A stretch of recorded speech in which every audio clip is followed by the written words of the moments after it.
Dr. Zhao Wang, Antarctica, 1998. The flat and pristine white landscape stretched far into the endless horizon, seemingly going on to the end of time. For over a century, the untamed continent had been the last great frontier. Despite humanity's best efforts, this frozen wasteland has proven impossible to conquer, providing only a narrow window for exploration and scientific research.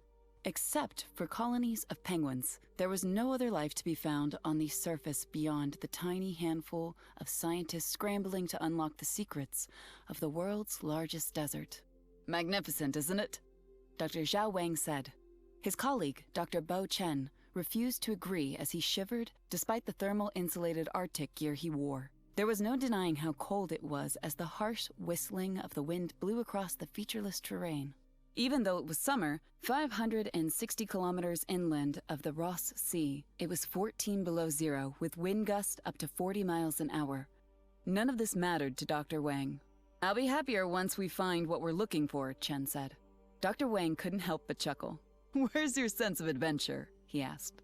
"Back in Beijing, eating my mother's cooking. That is as adventurous as I typically get," Cheng answered. Wang laughed harder, which hurt a little bit as the bitterly cold air filled his lungs. "Well, you're here now. Come on, discovery awaits us."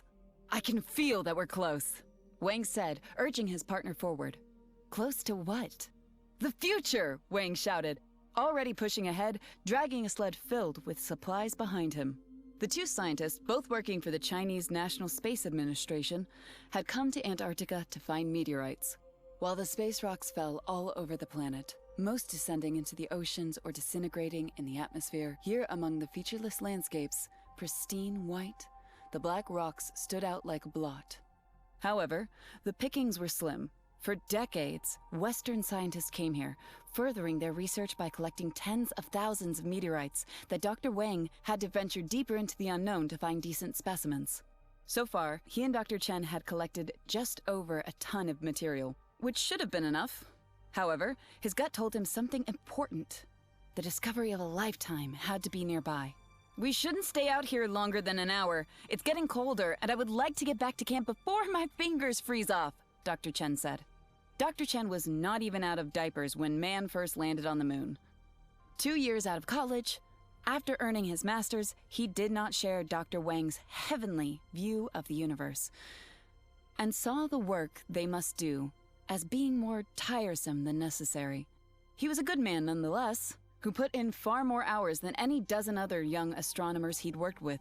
Nevertheless, it was clear from the moment they set down on this continent that Dr. Chen was far more comfortable looking at the stars through a telescope than doing actual fieldwork. Not Wang. He still fondly remembered his time at Cambridge, while in his first semester at King's College, gazing up at the sky every night as Apollo 11 journeyed to the closest celestial object humanity would ever set foot on. He dreamed of being up there someday, when visions of lunar bases and international cooperation would encourage nations to put aside their petty differences and work together for the betterment of all humanity. While that dream would never come to pass as the Americans had given up on the moon, Wang never grew to become bitter and resentful like so many of his colleagues.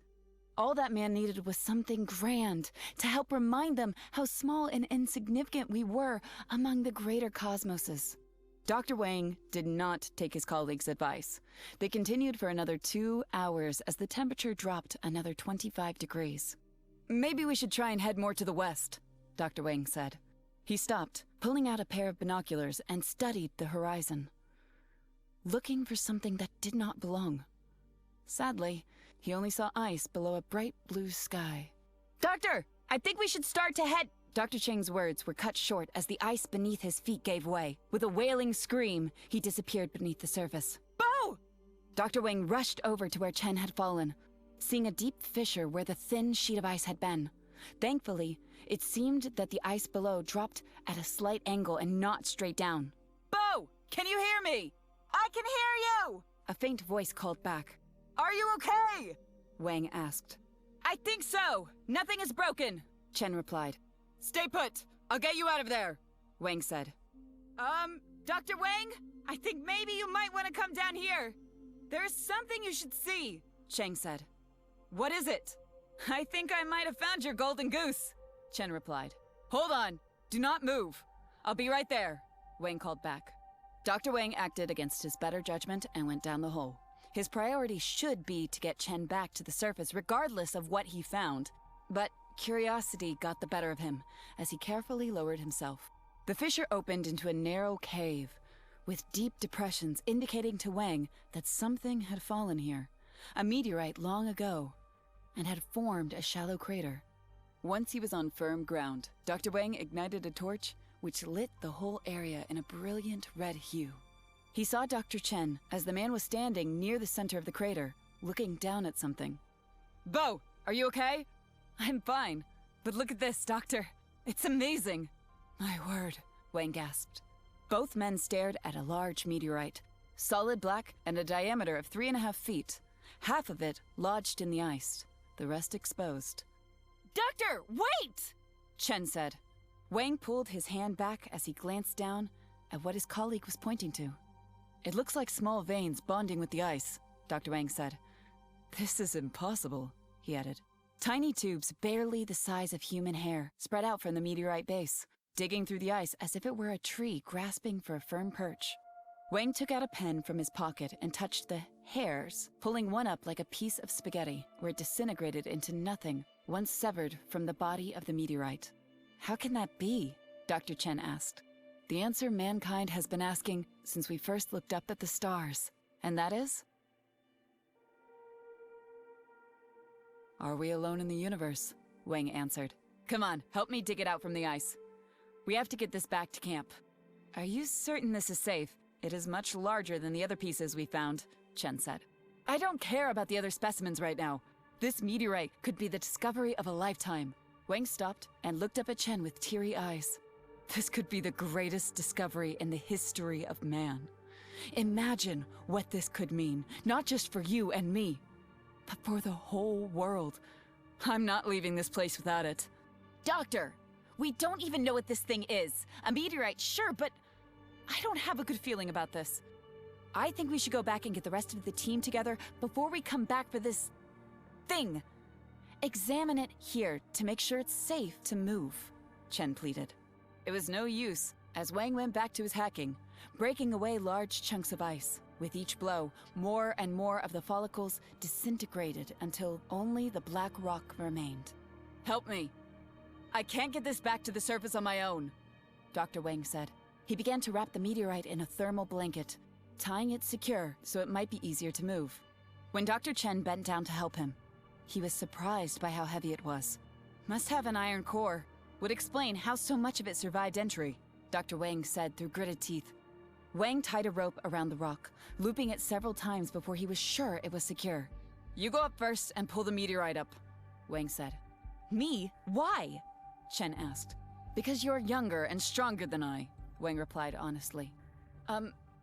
If you say so.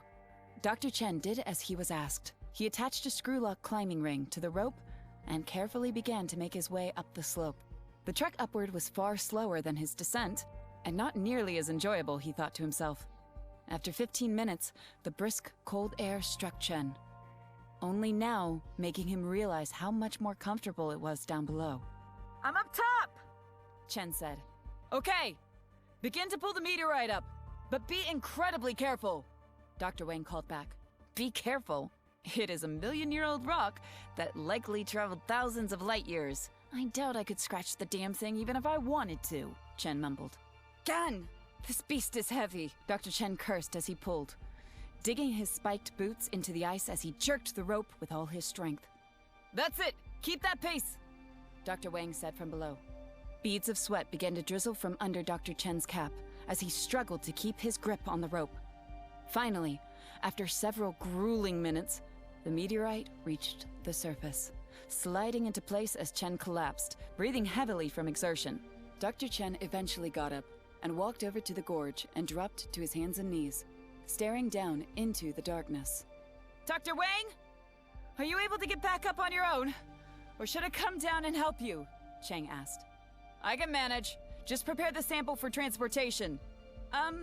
It is starting to get cold up here. Relatively speaking, of course, and the wind's stronger. We shouldn't risk the walk back to base camp just yet, Chen warned.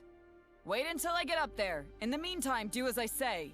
Sighing deeply, Dr. Chen walked over to where their supplies were. He grabbed some small ski tracks that would fit under the meteorite, making transportation more manageable. We have 50 perfectly good samples back at camp to take home, and you want the haunted, glowing rock with hairs growing out of it to play with, Chen complained as he worked. Is it ready to move? Wang asked. It is, but Doctor, the weather, Chen said. Dr. Wang stood erect and sniffed the air, as if he possessed some extraordinary sense to detect the slightest change in the climate. You might be right. I won't risk it. Let us get the tent set up for the night. We both need much-deserved rest, Wang said. 4 hours later, the sun had not gone down, or would it for several more weeks. Nevertheless, it was much colder than it had been as the wind blew violently. Now, the two scientists sat around a portable stove cooking their evening meal freeze-dried wonton soup. Not like Mother used to make, but not half bad for something that came out of a vacuum-sealed bag, Dr. Chen said. He tasted the soup, enjoying the aroma as it swirled around the tent. Your bowl, Doctor, Chen said, with an outstretched hand. Dr. Wang did not seem to hear him. He was too deep in his thoughts as he wrote in his leather-bound journal, as he typically did every night. Tonight, however, he filled half a dozen pages with notes while sketching out a rough image of the meteorite they had found at the bottom of the fissure. Doctor, Chen said again, nudging his colleague with his bowl of soup. Oh, I'm sorry. I was deep in thought, Wang said. Well, it has been an eventful day, Chen replied. Chen dipped the spoon into the pot and filled his bowl to the top. Bringing the dish to his nose, he took a deep breath before inhaling the mixture filled with vegetables, dumplings, and broth. Wang, on the other hand, took a single sip from his bowl and put it down as he went back to his notebook and quickly jotted down another paragraph. Do you think it is more than just another rock? Chen asked. You saw what I saw, Wang replied, not lifting his head as he wrote. Yeah, but those hairs might have been native. Perhaps some sort of fungus, Chen said. Don't be silly. Nothing can live out here for too long, Wang said. Laughing uneasy, Chen said, Little green men then? I would not dare presume. But you are thinking about it, Chen asked. Wang placed down his pencil and closed his journal. He looked over at his colleague, seeing the uneasiness in his eyes. The Americans have been here hundreds of times. As far as I know, they've found similar rocks. But if they haven't, I feel this piece might be significant, not just for China, but also for the whole world. So yes, I feel it might very well be little green men, Wang said. We have to be rational about this, Doctor. Of course. We'll do tests back at camp to determine what makes this specimen special and forward the data back to our lab in Beijing for further analysis. But just imagine, my dear young friend, the two of us might be sitting feet from the greatest discovery in human history. Or just another black rock, Chen said. Or just another black rock. But my gut tells me this is part of our destiny. The Pangu meteorite will change everything if we are proven right about what we witnessed back there, Wang said. Pangu meteorite? Chen asked. Yes, it seems appropriate, Wang said. I'm not sure I see it the way you do, Doctor. Chaos, creation, a cosmic egg? Chen asked. This is just the beginning, my friend. Where once we knew nothing, the mysteries of the universe shall be revealed in time. 2 weeks later, Dr. Wang carefully took the next sample from the Pangu meteorite, drilled from the rock's core. He dropped it into a petri dish and set it under a microscope. Simply amazing, he said under his breath. I still wouldn't believe it if I didn't see it with my own eyes, Dr. Chen said. He stood with 4 other researchers staring at a TV monitor that showed what the microscope revealed. How old is the rock again? Chen asked. 4.8 billion years old. Give or take a few millennia, Wang answered. That is older than our solar system, Chang said. Radiometric dating indicates the meteorite fell to Earth in the 1700s. One of Wang's assistants spoke. That's too long for something on this scale to have lived in the ice, Chen said. They were frozen. Maybe it just needed time to thaw, another assistant mentioned. The only problem is, we never thawed the rock. It has been kept at the same temperature as we found it, with little variation, Chen said. Dr. Chen turned to Wang as he carefully studied the monitor, watching as billions of tiny organisms swam about in the petri dish. Has there been any word from Dr. Vargas yet? Chen asked. Dr. Wang rubbed his eyes as he pulled away from the microscope. I had to send the request to Beijing for approval to reach out to a foreign agency. I told them of the importance, but 4 days, and so far, no word, Wang replied. Sorry to say, Doctor, but I don't think we need an expert to tell us what all of us already know. You found the first confirmed life outside our planet, Chen said. Since the first samples were taken from the meteorite and put under a microscope, a whole new world of understanding was opened, not to mention countless questions about what exactly they were looking at. Dr. Wang laughed. I appreciate the excitement. However, I would like to avoid making the same mistakes the researchers who found ALH 84001 made. I want no room for debate as to what we've discovered. Oh, I think there will be plenty of debate, Doctor, Chen said. This could cause everyone on the planet to question humanity's place in the universe. This might affect religion, philosophy, or even the origin of life on our planet. I am sorry, Dr. Wang, that I ever doubted you while we were out there. You were right. These past few weeks have been the most amazing adventure. Dr. Chen swore he could detect a hint of a tear welling up in the corner of Wang's eye.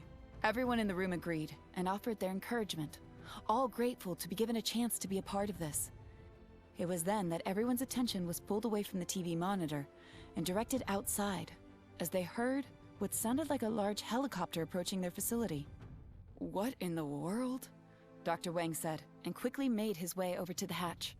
Dr. Chen followed as both men grabbed their coats and headed outside, where they promptly saw a pair of military Cheng Z-8 transport helicopters coming toward their camp before landing.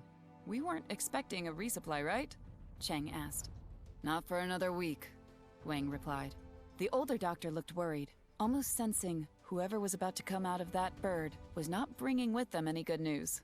The moment the rotors stopped, the rear hatch to both choppers opened and allowed 24 Chinese soldiers out. A pair of soldiers moved aggressively toward Dr. Wang and Chen, their weapons held low and fingers off the trigger. But it hardly mattered as the two men quickly threw up their hands. Whoa, whoa, whoa! What the hell is going on here? Dr. Chen asked. Dr. Zhao Wang and Dr. Bo Chen. I am General Fei Li. I'm here on orders from Beijing to look at your Pangu meteorite, if you please. The officer who led the soldiers said as he approached behind his men. Do I have a choice? Dr. Wang asked. Oh, dear doctor, we all have choices. You may not like the outcome, however. Li answered, his voice calm yet commanding. And please, lower your hands. We are all countrymen here, he added. Both Wang and Chen were apprehensive. Nonetheless, they did as they were told. Please, follow me inside, Wang said. How do you know he is telling the truth, or even who he says he is? Dr. Chen said quietly. I don't believe we are in the position to argue with him, Dr. Wang replied. As Dr. Wang led the party inside, he immediately saw the sudden fear and uncertainty on his team's faces. Quickly, he spoke loudly. Please, everyone, we are hosting guests who have come a very long way to see for themselves our discovery. General Li, this is my research staff. A pleasure to meet all of you. I have read each of your files, the brightest minds our country has to offer. Dr. Wang has chosen his team well, and your government is thankful for your service. General Li said, sounding like a showman as his soldiers moved swiftly around the lab, taking positions around Wang's staff. Dr. Wang moved over to his workstation, with Li right behind him. As you can see, the samples are highly active and seem to be reproducing fairly quickly, Wang said. And these samples come from inside the meteorite? General Li asked. They do, Wang answered. Are you certain they're not terrestrial? Li asked. Absolutely, Wang said. However, I do think I should point out something important. While this appears to be a complex life form, if I had to guess, I think it draws a lot of similarities to a virus, Wang added. Yes, your colleagues back in Beijing have testified to that, which is why I'm here, Li said. He had an odd kind of smile on his face that made Dr. Wang's skin begin to crawl. General? Wang asked. Chairman Z has ordered all of your research and the meteorite to be placed under direct control of the People's Liberation Army. Effective immediately, Lee said. Military control? This research is ours! It belongs to the CNSA! Dr. Chang said.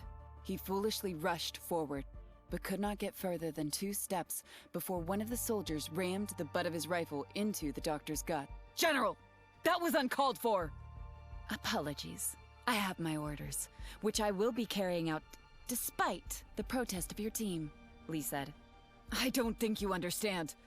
While this finding is groundbreaking, it is potentially hazardous. If my data is correct, what we are looking at might be the most virulent life form ever discovered. Dr. Wang stepped closer to General Lee, wanting to make sure every word he spoke was understood.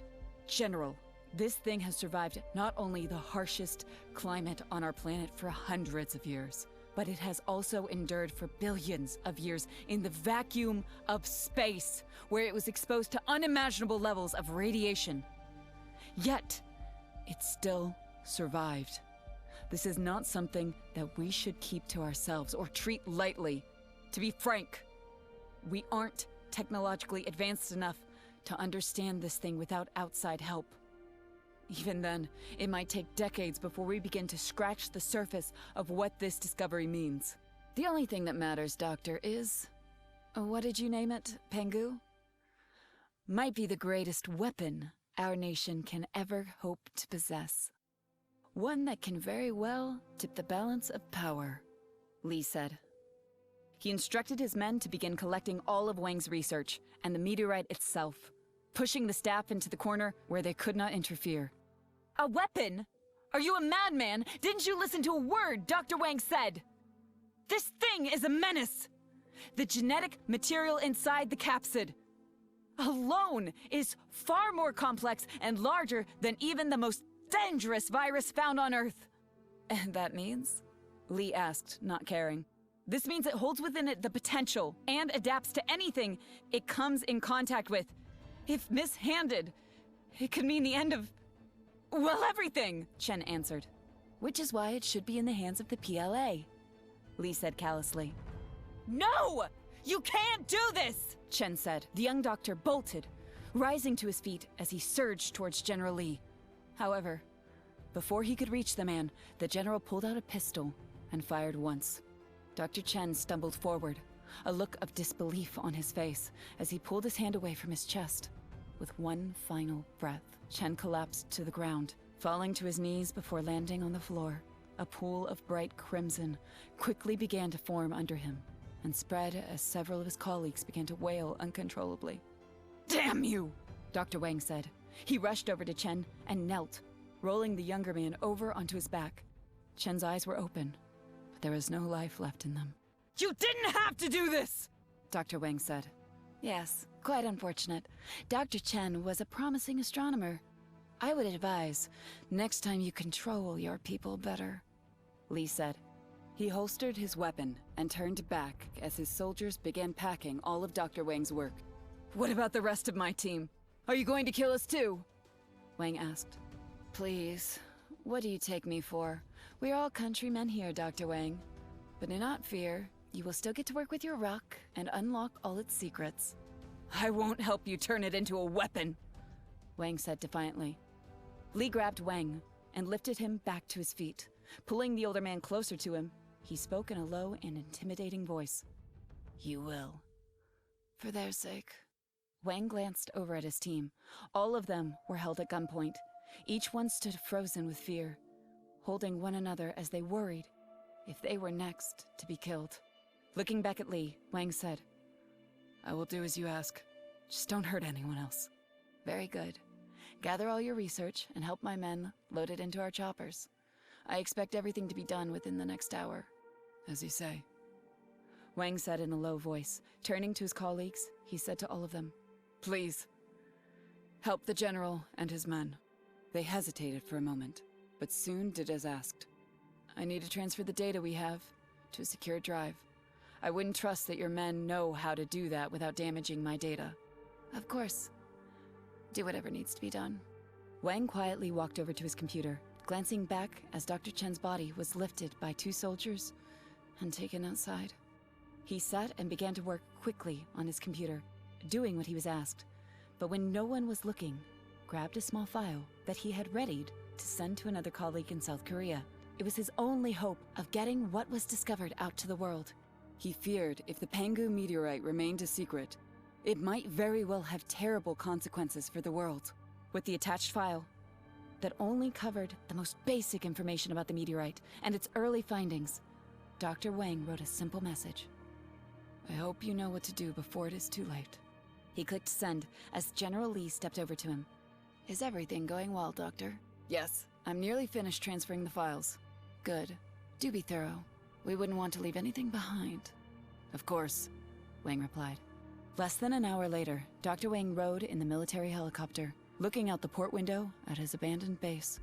With him in the same chopper was his research team.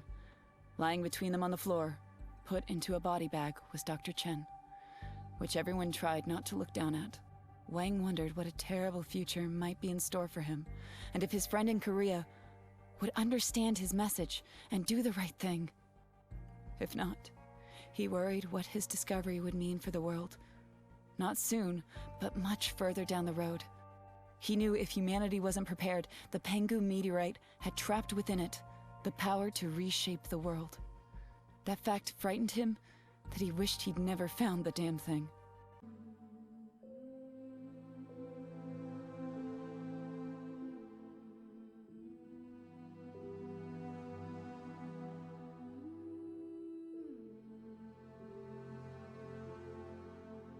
Yuyan, Caxian District, the People's Republic of China, 2014.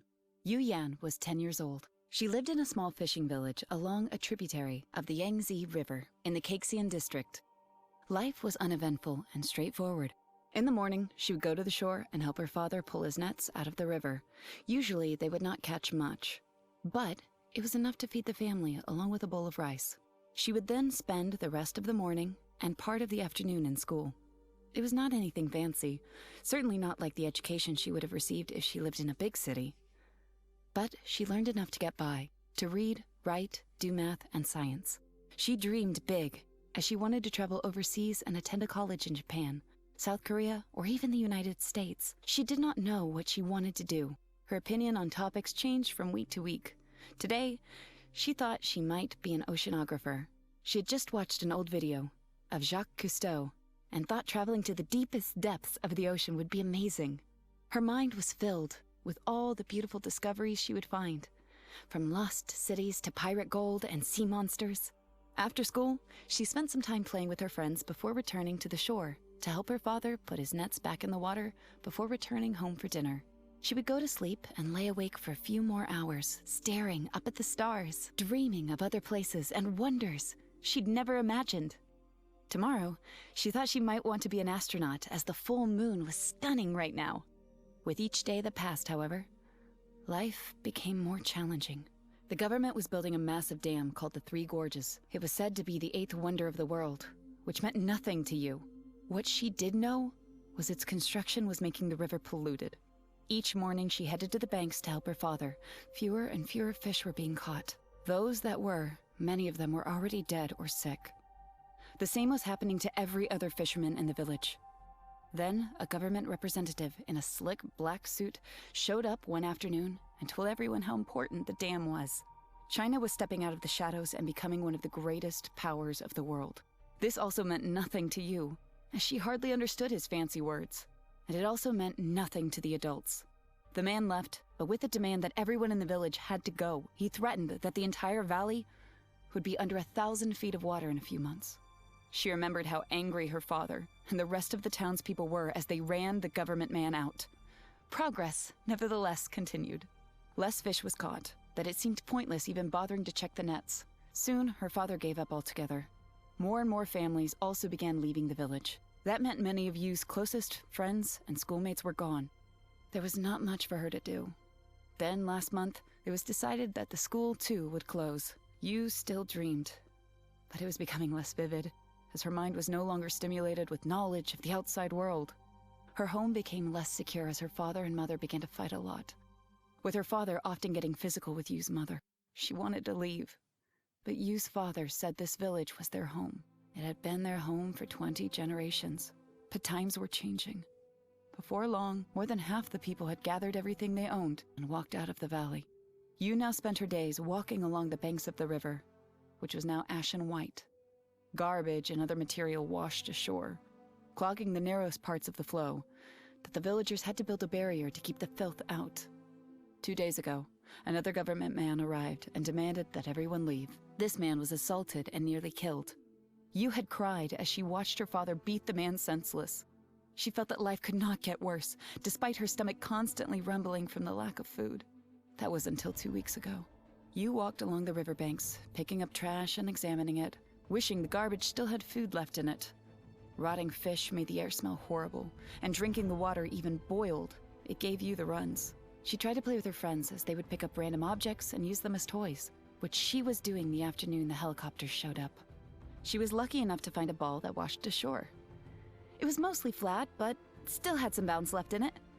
It was like finding gold for the children as they gathered around her and kicked the toy, laughing as they had done before the river killed the fish and made people sick. Then suddenly, she stopped playing as she turned her attention to the sky, as the air filled with the hum of helicopters. The helicopters then spread out and formed 2 long lines. Booms extended out from both sides of the choppers as they lined up to pass over the village. The villagers came rushing out of their homes and gathered in large groups, looking out as the helicopters approached. As they neared the village, a green mist was sprayed from the booms. Yu thought it smelled like rotten eggs, as the cloud fell to the earth and coated everything in a thin layer. When it touched her skin, it began to sting and turn red. She could not help herself from vomiting as the helicopters flew overhead. The whole village was sprayed with mist, with each of the people sharing the same sensation that you just experienced. They began to panic and cry out, with the children racing to their parents' arms. When the helicopters completed, they passed, they disappeared back around the mountain, but not before another chopper appeared. This time, as it passed over the village, it dropped little pieces of paper, which fluttered down and stuck to everything the mist had touched. Yu picked up the paper and read it. It said the mist was to help the river get well, and not to be alarmed. Yu knew something didn't feel right, however. After a couple of days, the village began to settle down. The people started to forget the incident and tried to get back to their lives. As gross as it was, some even believed the mist would help the river, as they eagerly waited for the fish to return. Yu still distrusted the notes, primarily when the first group began getting deathly sick 5 days later. The sickness spread quickly, as those worse off could not move from their beds. They coughed up blood, which drizzled from their eyes, ears, nose, and mouths. Blindness followed, then the rest of the senses before the body began to convulse. Yu's mother was among the first to die, after suffering horribly for a week. She remembered walking with her father as they buried her mother. She cried all day and all night as her father, already starting to feel sick, worsened. He locked himself in his room and would not allow Yu to see him. By this time, nearly every family had died or was close to death.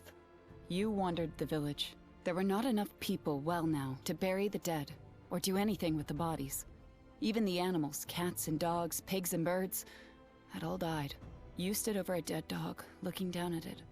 A strange orange growth had consumed the body and had rooted itself to the ground.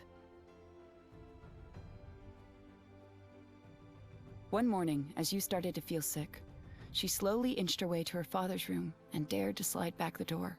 The smell struck her like a bat across the face. She fought back the urge to vomit and opened the door completely. Her father laid on his bed, his body all twisted and mangled.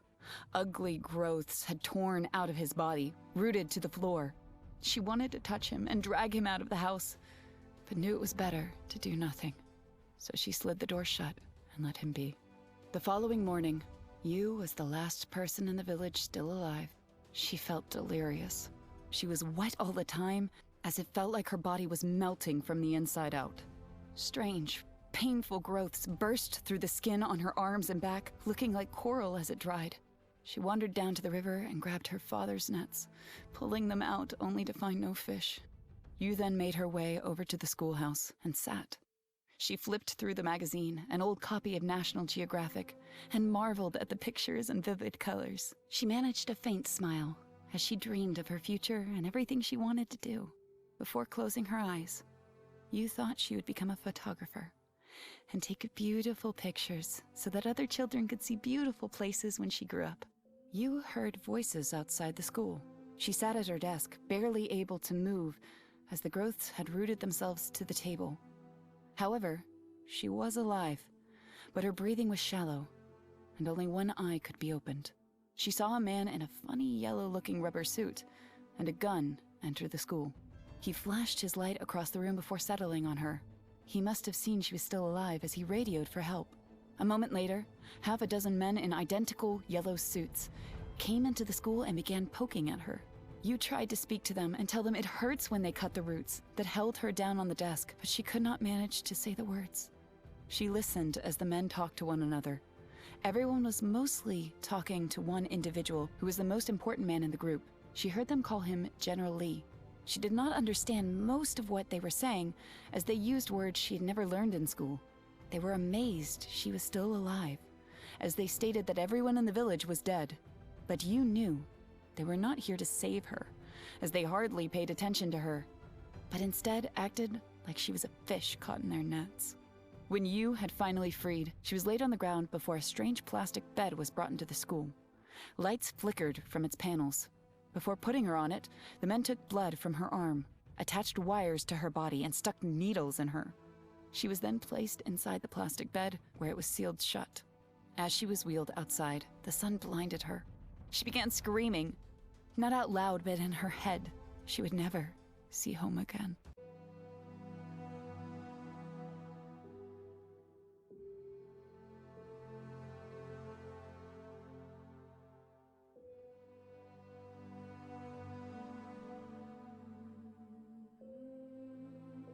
Tessa Winter, New York City, New York, May 1st, 2018. Tessa was so excited she could hardly contain herself as the ferry pulled into the dock. She had dreamed of coming to New York City to see the Statue of Liberty her whole life, and who better to do it with than her new fiancé, Mark. The entire trip had been a surprise, a college graduation gift from Mark to her. She'd met him at UCLA 3 years ago and instantly fell in love with the big lug when she first saw him on the football field.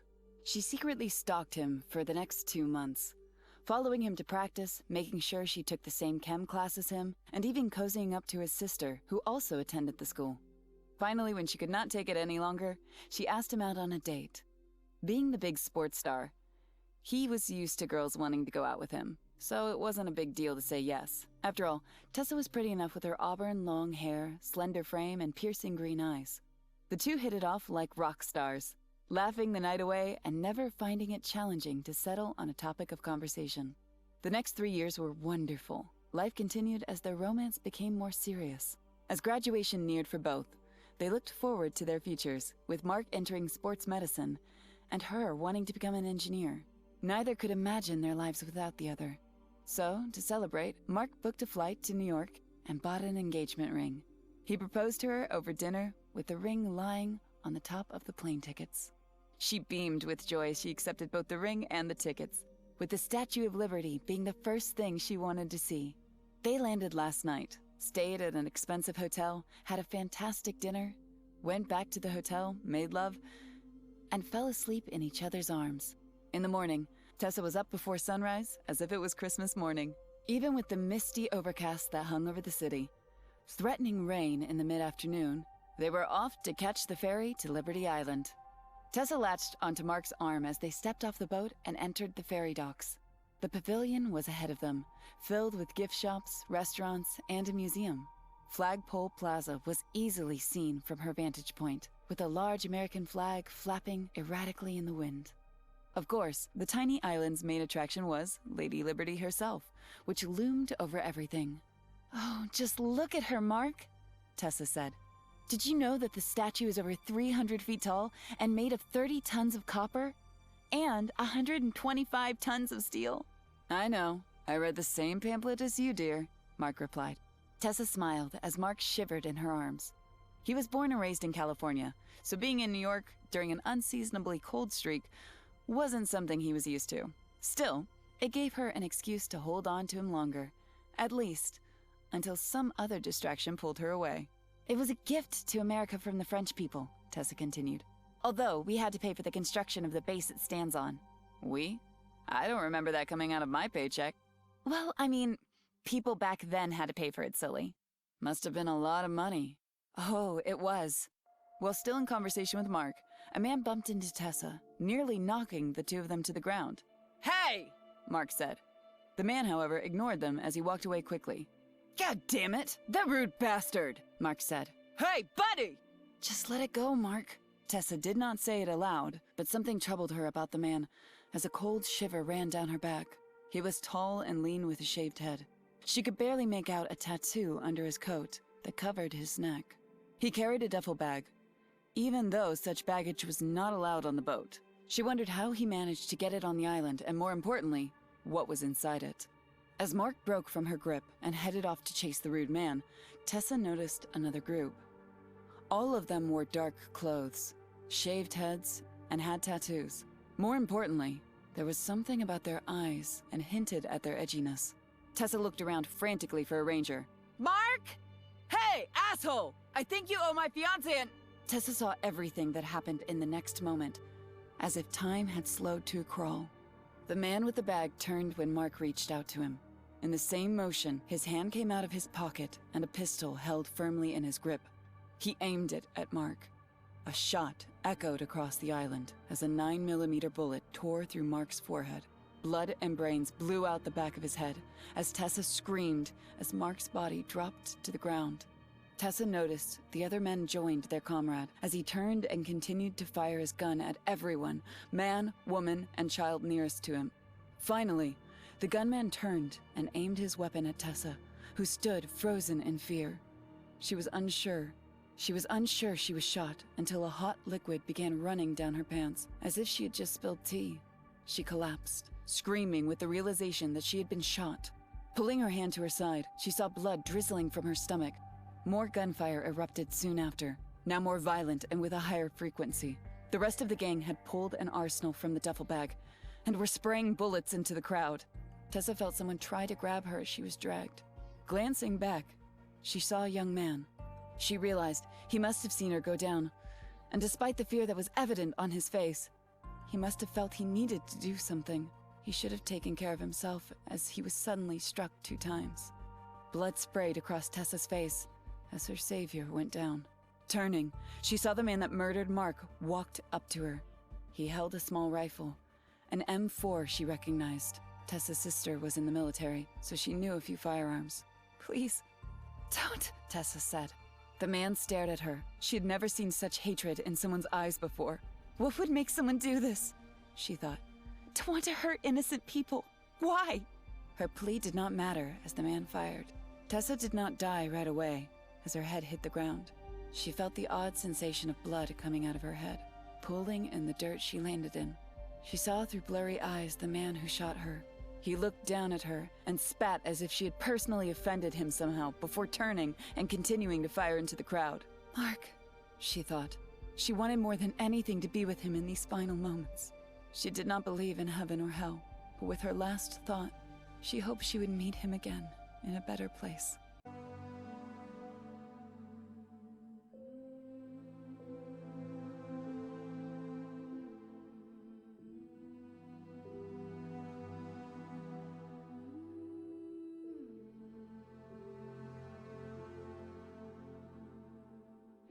Dr. Juliet Wu, New York City, New York, May 3rd, 2018. Dr. Juliet Wu gripped the armchairs tightly with both hands, so much so that her perfectly manicured nails dug into the seat cushions. She hated flying when the weather was awful, which it was right now. She landed 20 minutes ago in a government jet at LaGuardia Airport after flying in from Atlanta. Once on the ground, she was back in the air moments later, riding in a National Guard helicopter to take her to Liberty Island. A trusted colleague, Dr. Amy Coolidge, was with her, who was not nearly as bothered as she. Dr. Coolidge read through the report prepared for them on a tablet, going over the last bit of information uploaded to the CDC server moments ago. Without looking up from her tablet, Dr. Coolidge said, "The gas has completely dissipated around the island. There is some residue left inside the monument, so I wouldn't go around touching things until the cleaning crew is finished. Wu did not reply. She looked out the window as the chopper did a flyover of the island. She saw dozens of police boats on the water, blocking off access to the Hudson River as they formed a perimeter that stopped any civilian craft from getting near the scene. Along the New Jersey shoreline stood thousands of people. This was as close as anyone could get. How could we have allowed this to happen again? Wu asked herself. If only those bastards in Washington had listened to me, all of this could have been prevented. Of course, Dr. Wu wasn't sure she could have prevented the attack on Liberty Island, but she had to believe that things might have turned out differently if she had had her way. She worked for the Center of Disease Control for much of her professional life, specializing in advanced biological and chemical weapons and warfare. Such tools had become the preferred means of terror for extremist groups and rogue nations since the Soviet Union's fall. For the past 30 years, cities worldwide have been attacked using the stockpiles from the Cold War. Every agent known to man had been mislabeled, sold, stolen, or smuggled to the four corners of the globe after the fall. But no attack had ever happened on American soil. Most believed we were safe from such heinous acts of violence, and our borders too well protected for such weapons to be smuggled in. Yet, as her helicopter circled the symbol of freedom, terrorism had reached home and struck a deadly blow. How unimaginative we are, she thought. She had been the lone voice screaming in a hurricane of doubt and mistrust. She advocated for a new agency to be formed, one that would be better prepared to handle such a situation. She knew police were not ready for such an attack, and that the military was too much of a blunt instrument. Something else was needed, an agency that could combine the Army's brute force with the CDC's brains. But she was laughed out of every congressional hearing she argued her case to. Unnecessary expenses, a waste of resources, and an over-aggressive response to a problem that does not exist, were the remarks she was often told. Who was laughing? Thousands were dead, and the whole world watched it happen on social media. Dr. Wu, the pilot called out. We've been cleared to land. Thank you, she replied. Wu took a deep breath as the chopper rocked, as it hit a rough patch of air. It was raining outside, with flashes of lightning streaking through the sky a few miles outside the city. If the chopper didn't land soon, she was afraid she might throw open the hatch and leap outside any moment now. Doctor, Coolidge said as she held out her tablet for Wu to take. You should have a look at this. Wu took the tablet and saw a video file was loaded on the screen. Its watermark indicated it was from 2 days ago, just minutes before the early morning attack. It would appear hackers broke through the NSA firewall again and uploaded the video on the net. We're trying to take it down, but it already has 15 million views in the past 30 minutes, Coolidge said. Wu knew it was to be expected. People around the world wanted answers. The attack happened live, with billions watching, as thousands of innocent people were murdered in cold blood. The government shut down the feed as quickly as possible, but more and more videos had been popping up online ever since. Another failure of just how unprepared the country was for such an event as this, Wu noted. Wu played the video. It showed a young woman who was being filmed by a man, probably her husband. The girl was smiling as she acted like she was giving a grand tour of the island. They were standing near the statue, with the camera panning up before focusing on her. Wu noted that she appeared to be in her late 20s, was attractive, with blonde hair, and spoke with a French accent. Paige and Axel Couture, Dr. Coolidge said, as Wu watched the video. She picked up another tablet and was reading through the files of the victims. French nationals. Husband and wife. Last month she was hired by a major law firm in the city. They'd only just moved to New York last week. Wu did not say anything. She just watched the video, noting that the couple seemed very happy and excited to be in a new city to start a brand new life together. Wu watched as Paige continued to speak to her parents, when a series of pops were heard in the distance. He panned behind him, but nothing could be seen just yet. Wu noticed that he was not the only one startled by the noise. Many of the tourists had also turned their attention to where the sounds were coming from. More pops echoed as it was starting to dawn on people what the sounds were.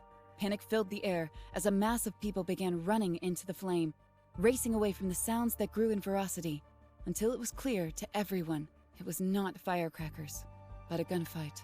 A mass of people collided with Axel, knocking his phone from his hands.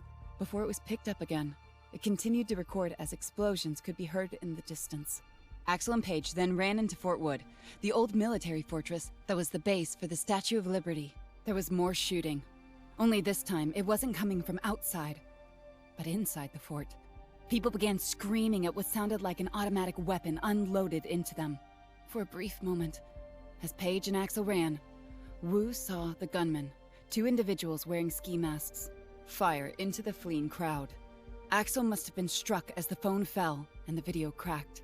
Wu could hear Paige screaming as the video continued streaming for a few more seconds before it stopped. The phone probably crushed from the stampede.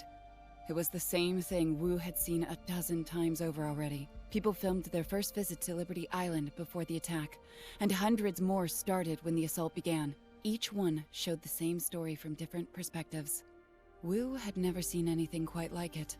The attackers were well prepared, and some managed to smuggle in enough weapons to overwhelm the park rangers in a matter of minutes, all the while planning this operation without the knowledge of the FBI or CIA. This was an embarrassment of colossal proportions. Wu knew that heads were going to roll for this, and rightfully so, as much as she hated to think about it. This event opened a door for her proposal. They all would have to listen to her. Wu looked out the window one last time as it made its final pass around the island, before it would come down on land. She saw that a boat was docked at the northwest end of the island. Federal officers poured over it, as the second group of terrorists used the vessel, came ashore moments after the first attack. These men were heavily armed, with additional weapons, ammo, and body armor for their comrades who were already wreaking havoc. They were prepared for war when the police eventually stormed the island. But unknown at the time, these men also brought a dozen oil drums filled with nerve gas containers. The chopper touched down. Before the doors were pulled open, Dr. Wu and Coolidge sealed their helmets not to be accidentally exposed. As her colleague had already said, most of the gas had dissipated with the help of the rain. Otherwise, there was a risk the wind might have carried it to New Jersey, Brooklyn, or Manhattan. "Dr. Wu!" an Army officer said as he ran up to greet her. "I'm Colonel Williams. I'm glad you could get here so quickly." "As am I, Colonel. What is the situation?" Wu asked. She and Coolidge walked with the officer as they headed towards the statue. "Our people are washing down everything, as you can see." Wu looked over and saw personnel armed with hoses spraying every building, object, and blade of grass. Even though the rain had likely washed away most of the gas, they needed to make sure the entire site was decontaminated before forensic teams could come to the island. Because of that, bodies that had been dead for 3 days still lay where they fell. Wu tried as best she could not to focus on the carnage, as the ground was littered with corpses. The sight of so many made her stomach churn as the terrorist killed without discrimination. There were more bodies as well, newer. These consisted of police and federal agents sent to retake the island. The attackers had waited until hundreds of government agents were on the island before revealing their motive for coming here. "Do you have an accurate count of the dead, Colonel?" Wu asked. "Maybe 200 killed when the attack began. Another 20 or so were executed afterward, and..." He paused for a moment, barely able to comprehend the numbers. "Over 3,000 when the gas was detonated, including every man sent to retake the island from these bastards." As they reached the statue's main entrance, the colonel stood before Wu and Coolidge before ordering his men to open the doors. "You should be warned before going inside. As bad as it is out here, it's nothing like what is in there." "I understand," Wu said with a bit of hesitation. As the doors were opened, Wu was greeted with an incredible sight. Hundreds of bodies lay on top of one another. The gas was designed to target the nervous system, and as such, the victims were all bent and twisted. They would have convulsed so horribly that every bone in their arms, legs, and back snapped before death took them. Worse, each dead body had their eyes and mouths open, which were bulging, frozen in time in agonizing pain, before death mercifully took them. I'm sorry, Doctor. I can't," Coolidge said as she fell back against the doorframe. She was about to throw up inside her suit. She fought back the urge nonetheless. "It's okay. Take her outside, please," Wu said. "She isn't the first one to react like that. I've had hardened veterans who've seen shit you wouldn't believe keel over. If you need a moment as well, I understand." "I'll be fine, Colonel," Wu said. Colonel Williams continued to show Wu around. She could see she was in the pavilion where most of the hostages had been kept. It was from here that 20 people were executed when their unreasonable demands weren't met. The park staff was brought up and kept with the survivors, filling the cafeteria and gift shops when the pavilion filled up. At the time, no one saw the gas canisters the terrorists brought ashore. Wu knelt and examined one canister. It looked innocuous, a tall metal cylinder that could have been an oxygen tank. Wu knew otherwise. The VX gas had gone missing from the Soviet stockpile decades ago, before passed around the black market for years, until finally making its way to the US. It was then smuggled in oil drums, bought by ultra-nationalist extremist group who planned to spread their message globally. Wu recalled their demands over the past 48 hours. It included the president's removal, all federal prisoners' release, and a new constitution drafted. When their demands were not met, they executed a hostage. It was all a ploy to lure government forces to the island. A strike team was quickly assembled. The NYPD and federal SWAT teams were readied. Along with military help, a 3-stage attack followed as the combined forces hit the island from sea and air. The terrorists were quickly overwhelmed and gunned down as the island was retaken in the opening minutes. Of course, the real fight would always be for the statue, but then it happened. Once the strike teams were firmly on the island, the terrorists activated their real agenda. The VX was hidden and off everyone's radar. Placed around the island and within the same area, the hostages were held. Once the police began their final push to take the statue, the gas was detonated. Everyone died. Terrorists, civilians, and law enforcement alike. The mission had always been one way for the attackers, with their message sent and heard. "Can the bodies be moved?" Wu asked. "It's going to be a while. Not all the canisters detonated, so it will have to be cleared. And then there's the matter of decontaminating the bodies and all the forensic work, not to mention..." Wu held up her hand, wishing for the Colonel to stop talking. "I understand. Thank you, Colonel. I would appreciate a moment alone." "I understand." Wu walked around for a bit. She wanted to burn everything she saw into her mind, so she would never forget. She had to believe this could have been prevented, and all these lives saved. These people weren't just numbers. They had lives and dreams, friends and families. They represented the absolute best of us, as well as the worst. Wu saw a face she recognized. Kneeling next to the body, she saw the woman in front of her was Paige. She survived the opening assault and had become one of the thousands of hostages. She was dead, broken and twisted like everyone around her, having died in agony when the gas was released. "I'll make them listen. I swear it," Wu promised Paige. Washington, D.C., U.S. congressional hearing. 72 hours later, 14 Congress members sat in silence as they watched footage as the attack unfolded. All of it is taken from body cameras. More than a few of them were visibly shaken from what they observed as federal agents conducted their raid to free the hostages. As Dr. Wu had seen with her own eyes, once the strike force was deep enough into the trap, the chemical weapons hidden across the island detonated simultaneously. It didn't matter where they were, as the chemical used was absorbed through the skin, resulting in a horrific death in under 4 minutes. Wu had seen enough, as she purposefully did not turn her gaze to the large TV monitors in the chambers, but instead collected her next series of notes highlighting what she would say once the video stopped. Another 15 minutes went by as the congressman watched the after-action report as Wu and the CDC team sent to Liberty Island recorded the aftermath. This caused even the most hardened politicians in the room to break down when they saw the cost of human lives. However, when the recording stopped, the room's lights brightened, allowing Wu to continue as the members collected their thoughts and wiped their eyes. 4,567 dead. Women, children, men, and the old. Park rangers, Liberty Island staff, and over 500 police and federal agents sent to rescue these poor people are among the dead. Including among this death toll is 14 terrorists, Wu said. The TV switched to photos of the suspected terrorists that showed their living images alongside their corpses. All of them suspected domestic terrorists, and all followers of the Roger Crow movement. Yesterday, federal agents raided the Crow compound in Montana, killing 6 members and arresting 18 others, with 2 of our agents were killed in action.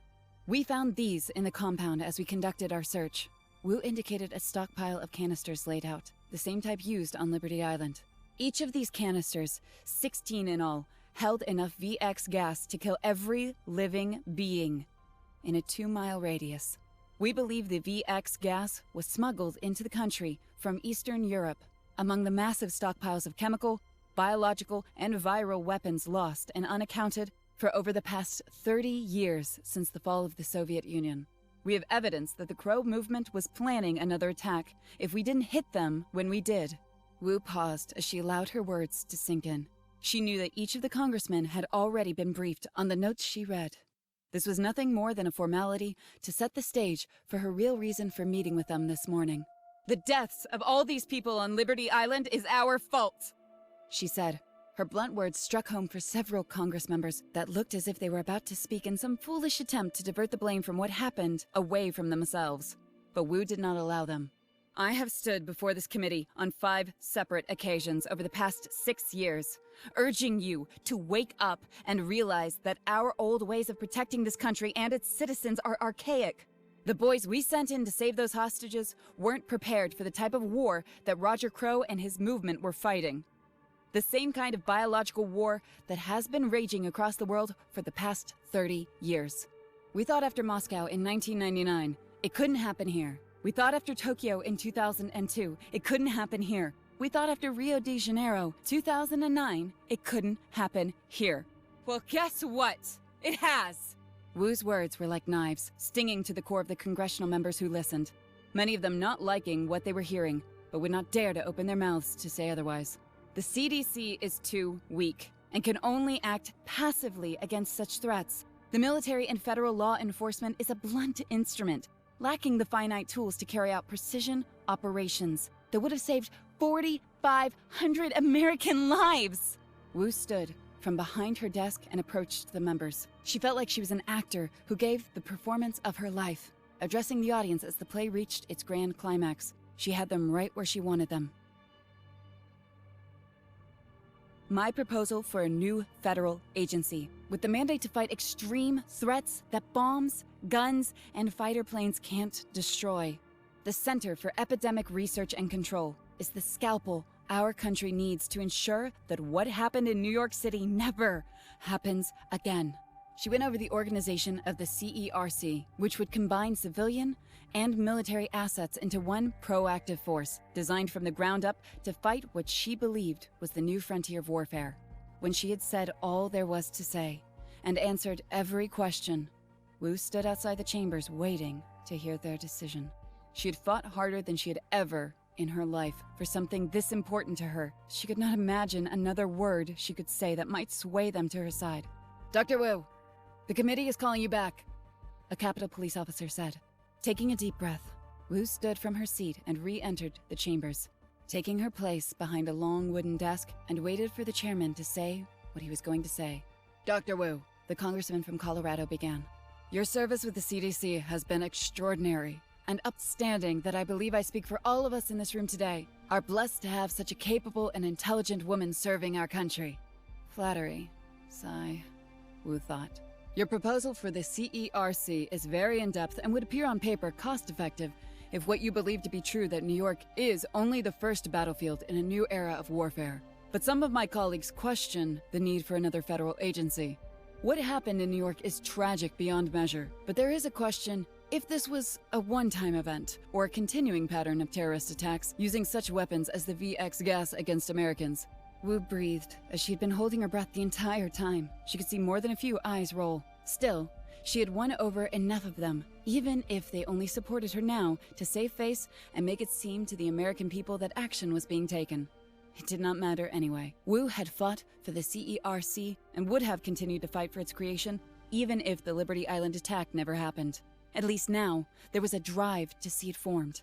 "This committee approves your request and will draft for funding the bill for the creation of the CERC, with the president expected to sign it within a month. Thank you for your time, Doctor. This panel is concluded." That was fast, Wu thought. She expected it would take up to a year for the CERC to be signed into existence. But the people were demanding action. Something new that they could get behind that would make them feel a little bit safer. As Wu left the room, she felt like she could fly. She wanted to hold on to this moment for as long as she could. In the coming months and even years, she knew the CERC would be tested to its limits. She had her enemies in Washington that did not want to see her agency formed, and some of them sat on that committee. She could not fail. She would not fail.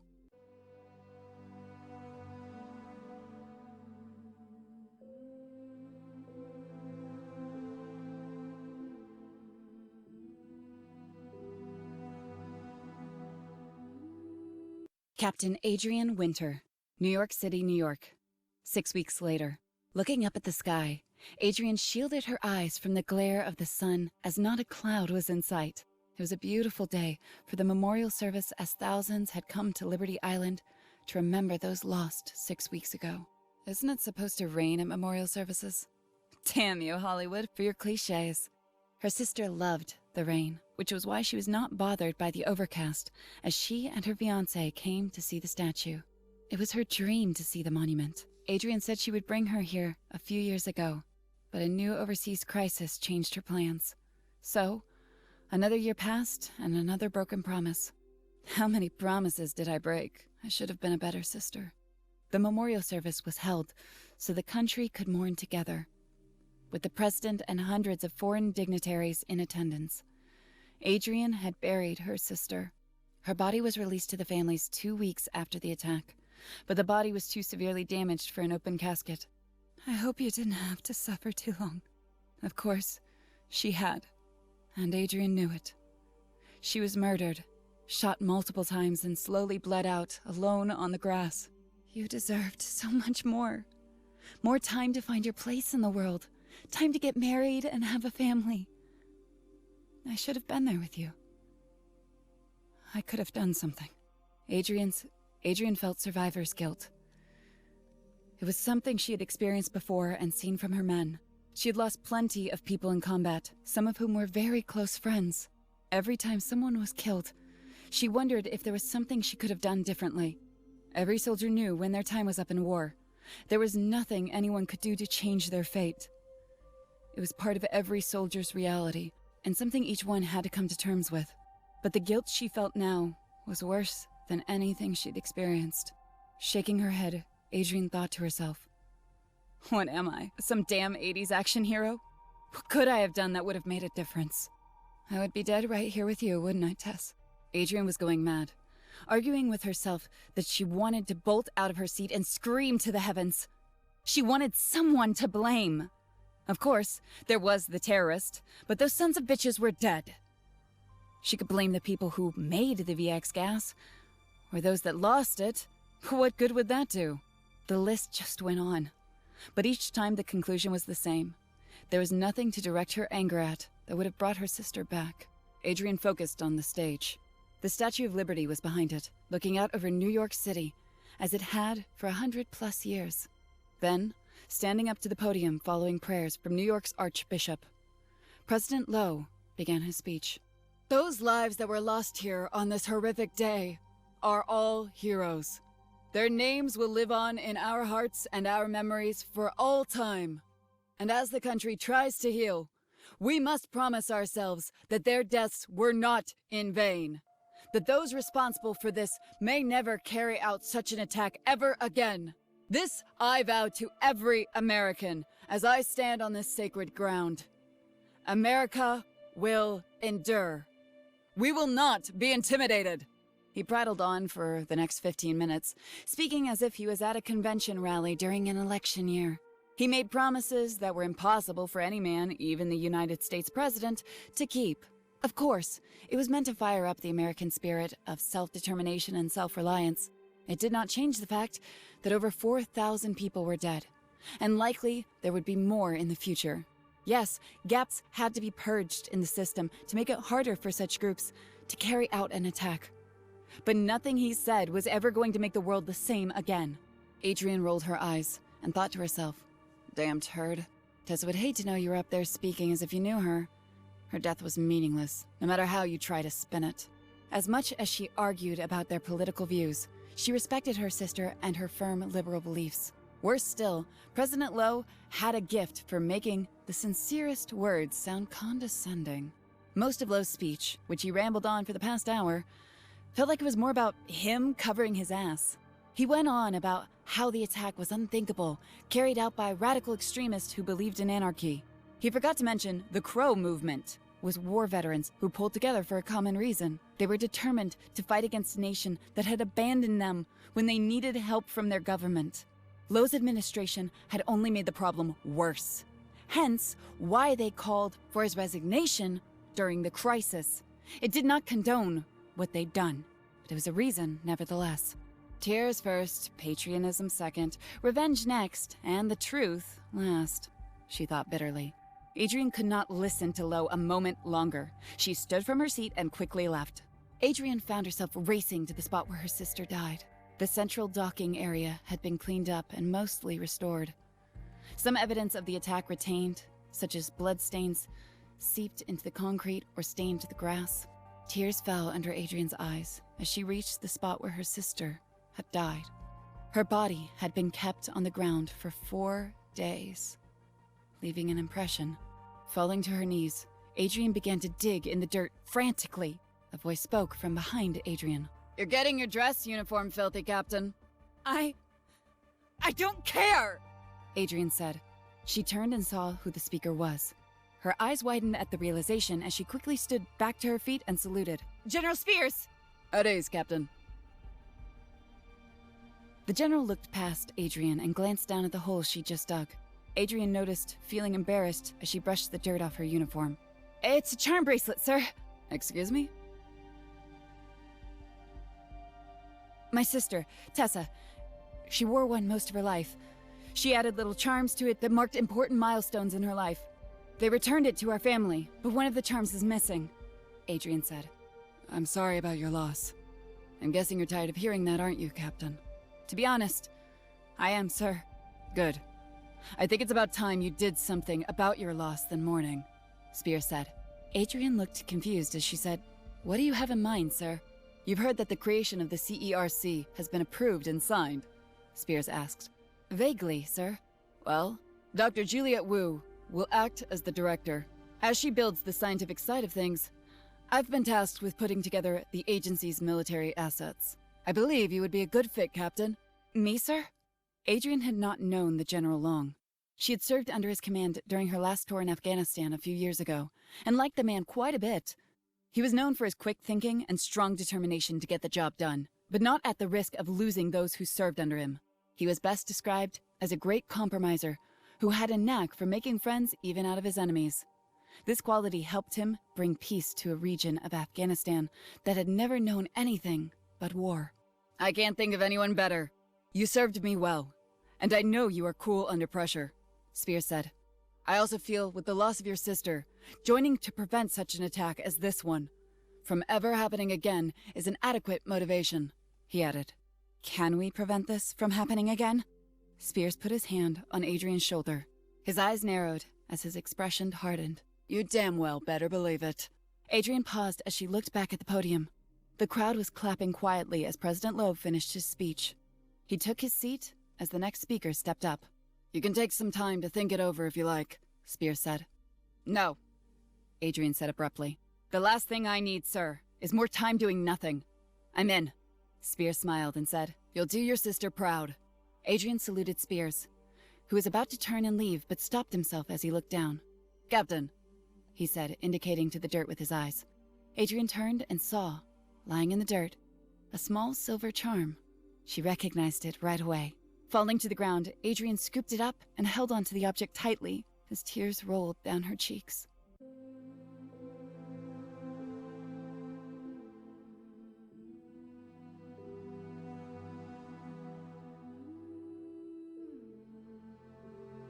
Lieutenant Edward Lipton, somewhere in the South China Sea, October 3rd, now.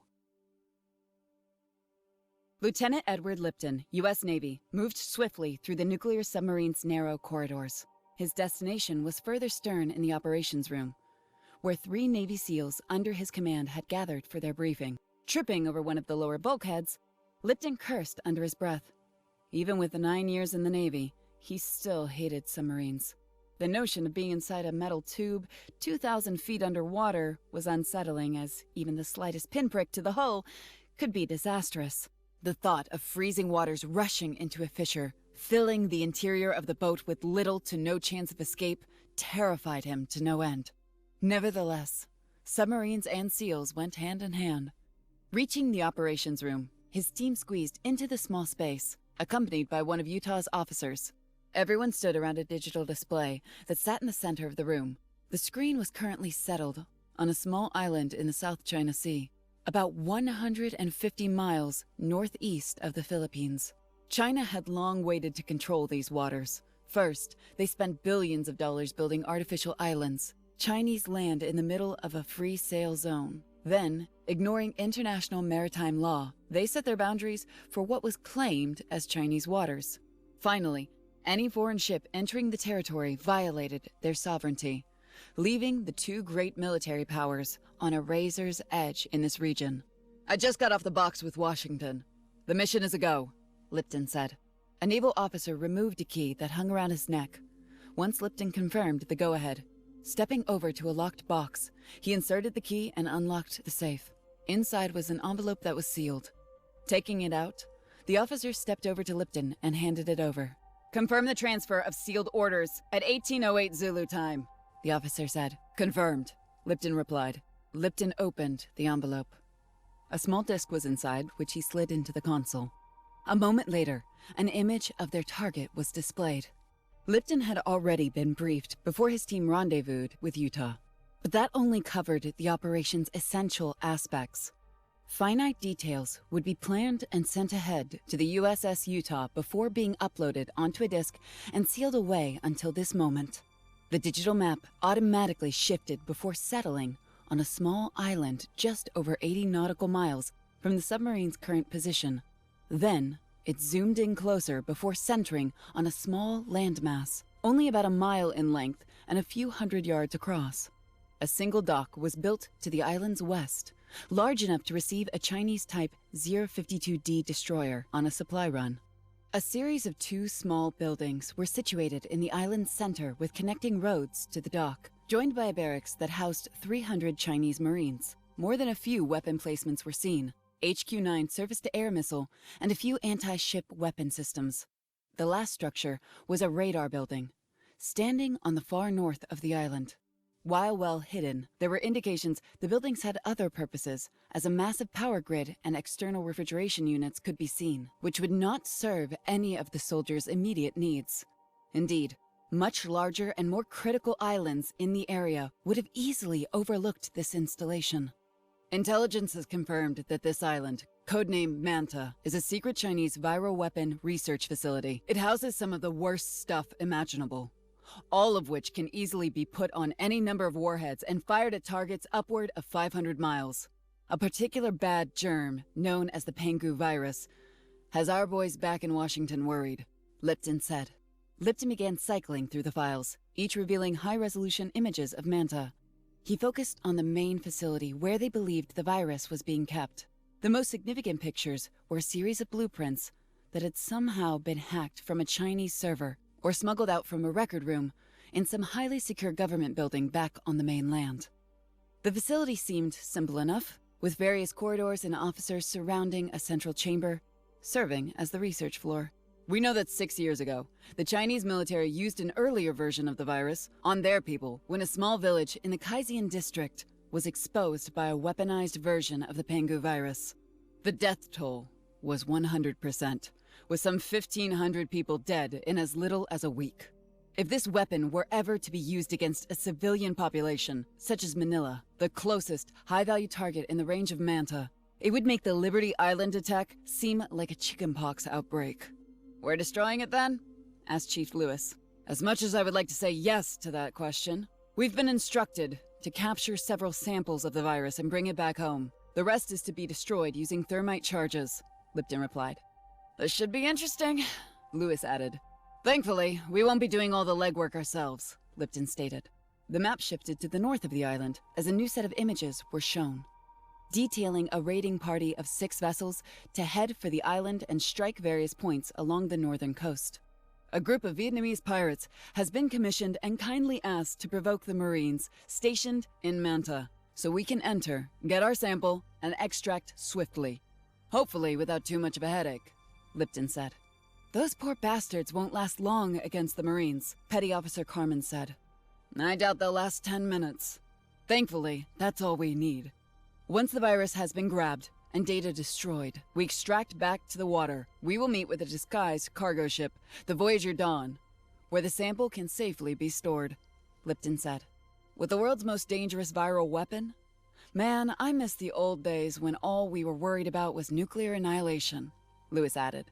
Everyone chuckled, but the unease in their voices was evident. Each man knew the rules of war had changed since the fall of the Soviet Union. Viral and chemical agents had become the new weapons of mass destruction. Over the past 30 years, dozens of cities worldwide were test beds for terrorists who managed to get their hands on whatever could be dug out of the old Soviet stockpiles. However, Liberty Island had been the straw that broke the proverbial camel's back. Since the attack, the U.S. has been on edge, seeking out any potential threat at home and abroad and neutralizing it. More important was the desire to regain the lead in this war by making or stealing whatever horrible and unthinkable viral weapons other countries might have discovered. Question, sir, Carmen spoke. Why not just head back to Utah? Good point. There's fear that the Utah might be tracked and tied the good old USA to the raid. So, it'll drop us off well outside the range of the island and continue its merry way. The Voyager Dawn will be passing in the opposite direction, and should go unnoticed as the ship makes routine trips in this neck of the woods. Understood, sir. Can't say I like it, Carmen said. Well, once this is done, we can rest assured this nightmare will never get out and take more lives. Once Uncle Sam has it locked away, never to see the light of day again, Lipton said. He doubted his own words. He tried to hide his mistrust as well as he could. As the old saying went, it was not for him to ask why, but to do and die. Still, he wished, looking into the faces of his team, he could ease their fears. There were too many variables to consider, as handing a weaponized virus was well outside his comfort zone. Rules of engagement, sir, Chief Saw said. I was just about to get to that. We are expected to reach the island at 0300, so the lab should be minimally staffed. Nevertheless, we can't afford witnesses. So, if it moves, you drop them. Hopefully, once the island goes on lockdown, most non-combatants will be secured elsewhere and out of our way, Lipton answered. Non-combatants? Lewis chuckled. These bastards deserve to die for what they've made. It isn't like we're saintly, Shaw said. Nevertheless, we want to avoid engaging the enemy at all cost. We can't afford to be caught with our pants down on this one, or none of us go home. Lipton quickly shot back. Everyone studied the images, playing in their mind how everything was expected to go, but knowing all too well that anything was possible. Every SEAL worried about the unknown, and how quickly a mission could go south. Make sure everyone goes over the mission packet. Memorize every detail before you get some rest. Let's make sure we pull this one off without a hitch and get home to our families in one piece, Lipton said. Each man nodded their agreement. Copies of the report were handed to each team member as they broke off to catch some shut-eye. Alarms wailed continuously as Lipton and his team ducked behind an outcrop of concrete wave breakers, watching tracer rounds and rocket-propelled grenades streak through the sky. As Lipton had hoped, the pirates had come through, hitting the island with everything their tiny but agile boats had on board. The Marines guarding the installation acted quickly, rushing from their barracks and crewed their stations. Come on! We don't have much time before those fuckers bug out, Lipton said. The SEALs quickly moved out from their cover. Lipton didn't waste any time once he reached the rear entrance. Taking up a defensive position, he waited as Chief Lewis placed a C4 charge on the door, blowing it off its hinges. Swiftly, Lipton led his people through the building as they headed down a long hallway. The team reached the central lab a short time later, the door automatically sliding open, allowing Lipton and his team to enter without the need to force the door. I kind of expected things to be a little more, well, impressive, Chief Shaw said. I hate to agree with you, but me too, Lipton said. The truth was, the lab didn't seem all that important. Everything was decades old. and would have felt at home in an average high school science lab back home. "Lewis, begin setting charges. The rest of you, with me," Lipton ordered. He moved carefully to another adjacent wing of the lab, this time coming to a series of locked doors, which he blew open with ease. "Pay dirt," he said. A cold storage locker could be seen to the east of the lab, which Lipton indicated for Shaw to head to while he and Carmen set C4 charges around the area while breaking the caps of several tanks of oxygen, propane, and anything else that was flammable. "Lewis?" Lipton asked. "I found it, sir," Lewis called back. Lipton joined his man in the cold storage, where thousands of vials were kept refrigerated. Each one was written in Chinese, as to be expected. Thanks to a handy scanner that Lewis held, a digital readout translated what he saw in English. "Box it and blow the rest," Lipton said. "You know, we would be doing the world a favor if we just set everything on fire." "I'm inclined to agree, but orders are orders," Lipton said.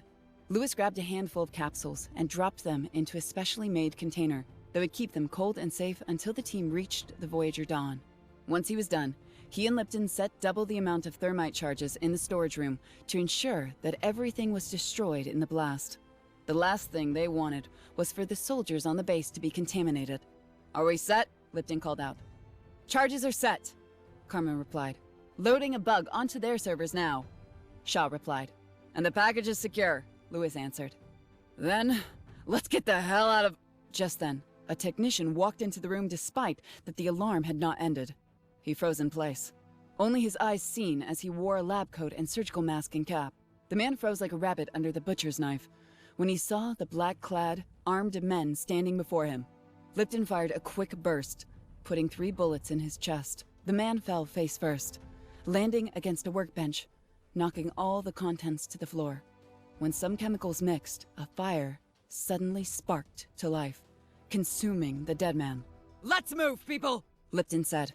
As the fire alarm sounded in the lab, a few soldiers appeared down the hall, coming out from one of the doors leading to the lower levels where most scientists were kept. The SEALs dropped the soldiers quickly, running past their bodies as they bolted back the way they'd come. Once outside, they could hear screaming from inside the building as more soldiers arrived, finding the dead. Lipton and his people never broke stride as they ran as quickly as possible, reaching where they left their Zodiac. "Inside! Let's cast off!" Lipton said. Chinese soldiers were outside now, rushing to gather more men, but were unaware of where Lipton and his team had disappeared.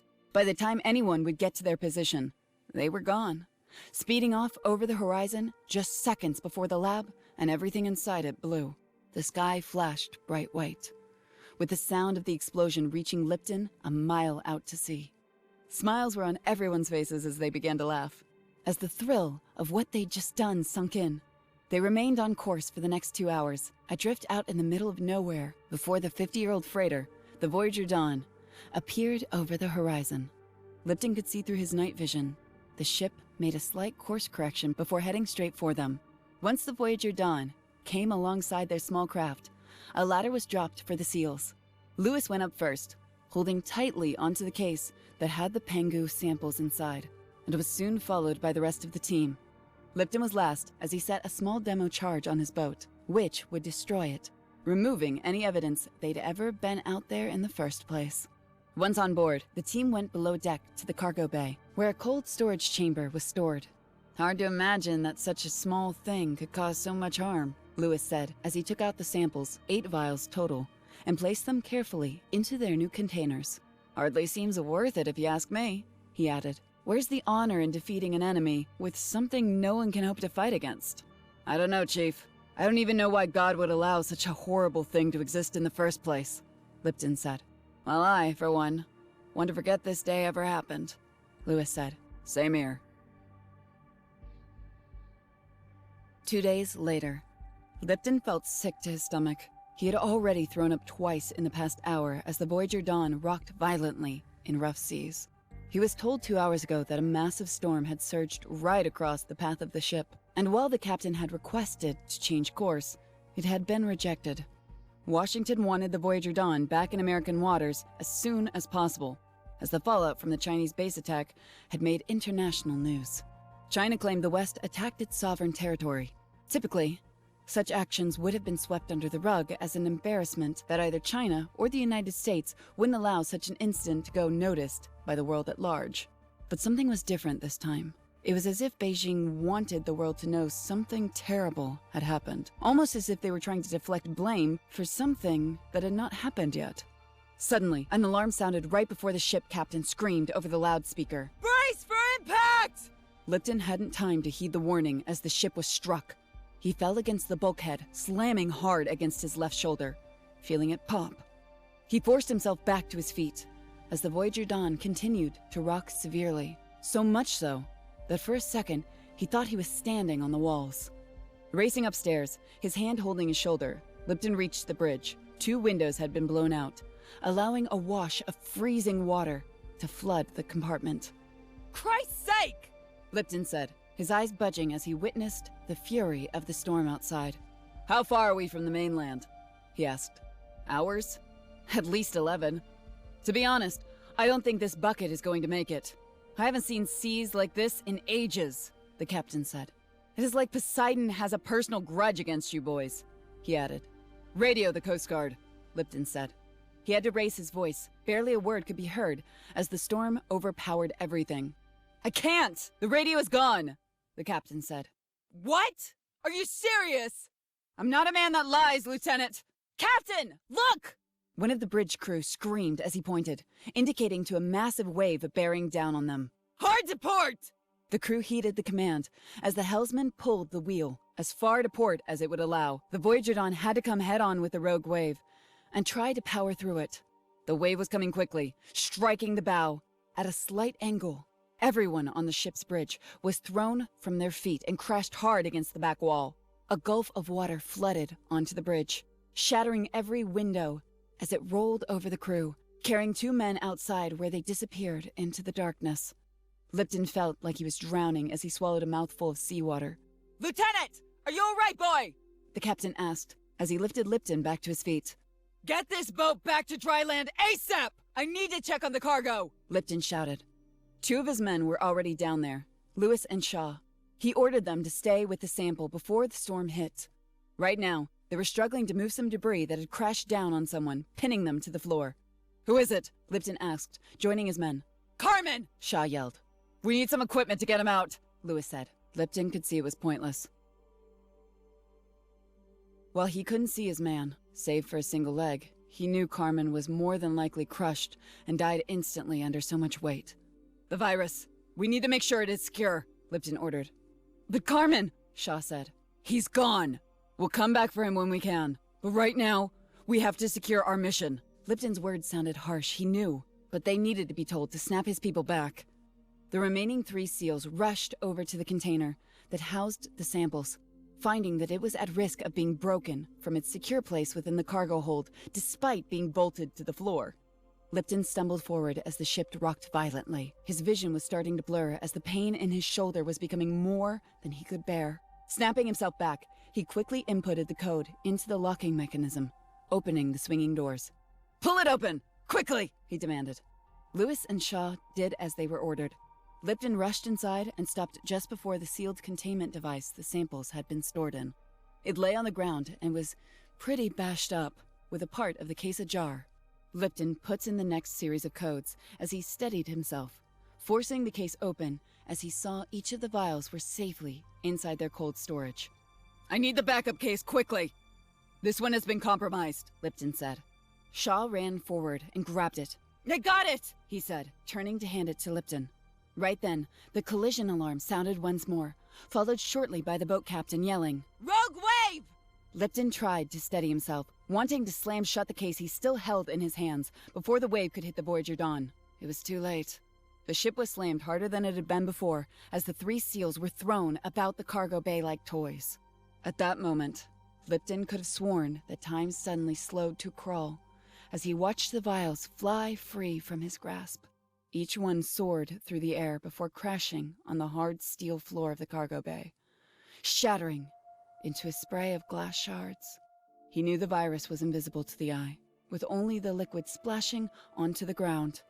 Yet, he swore at that moment he could see the face of death wash over him. If there is a God, Please let us sink to the bottom of the ocean.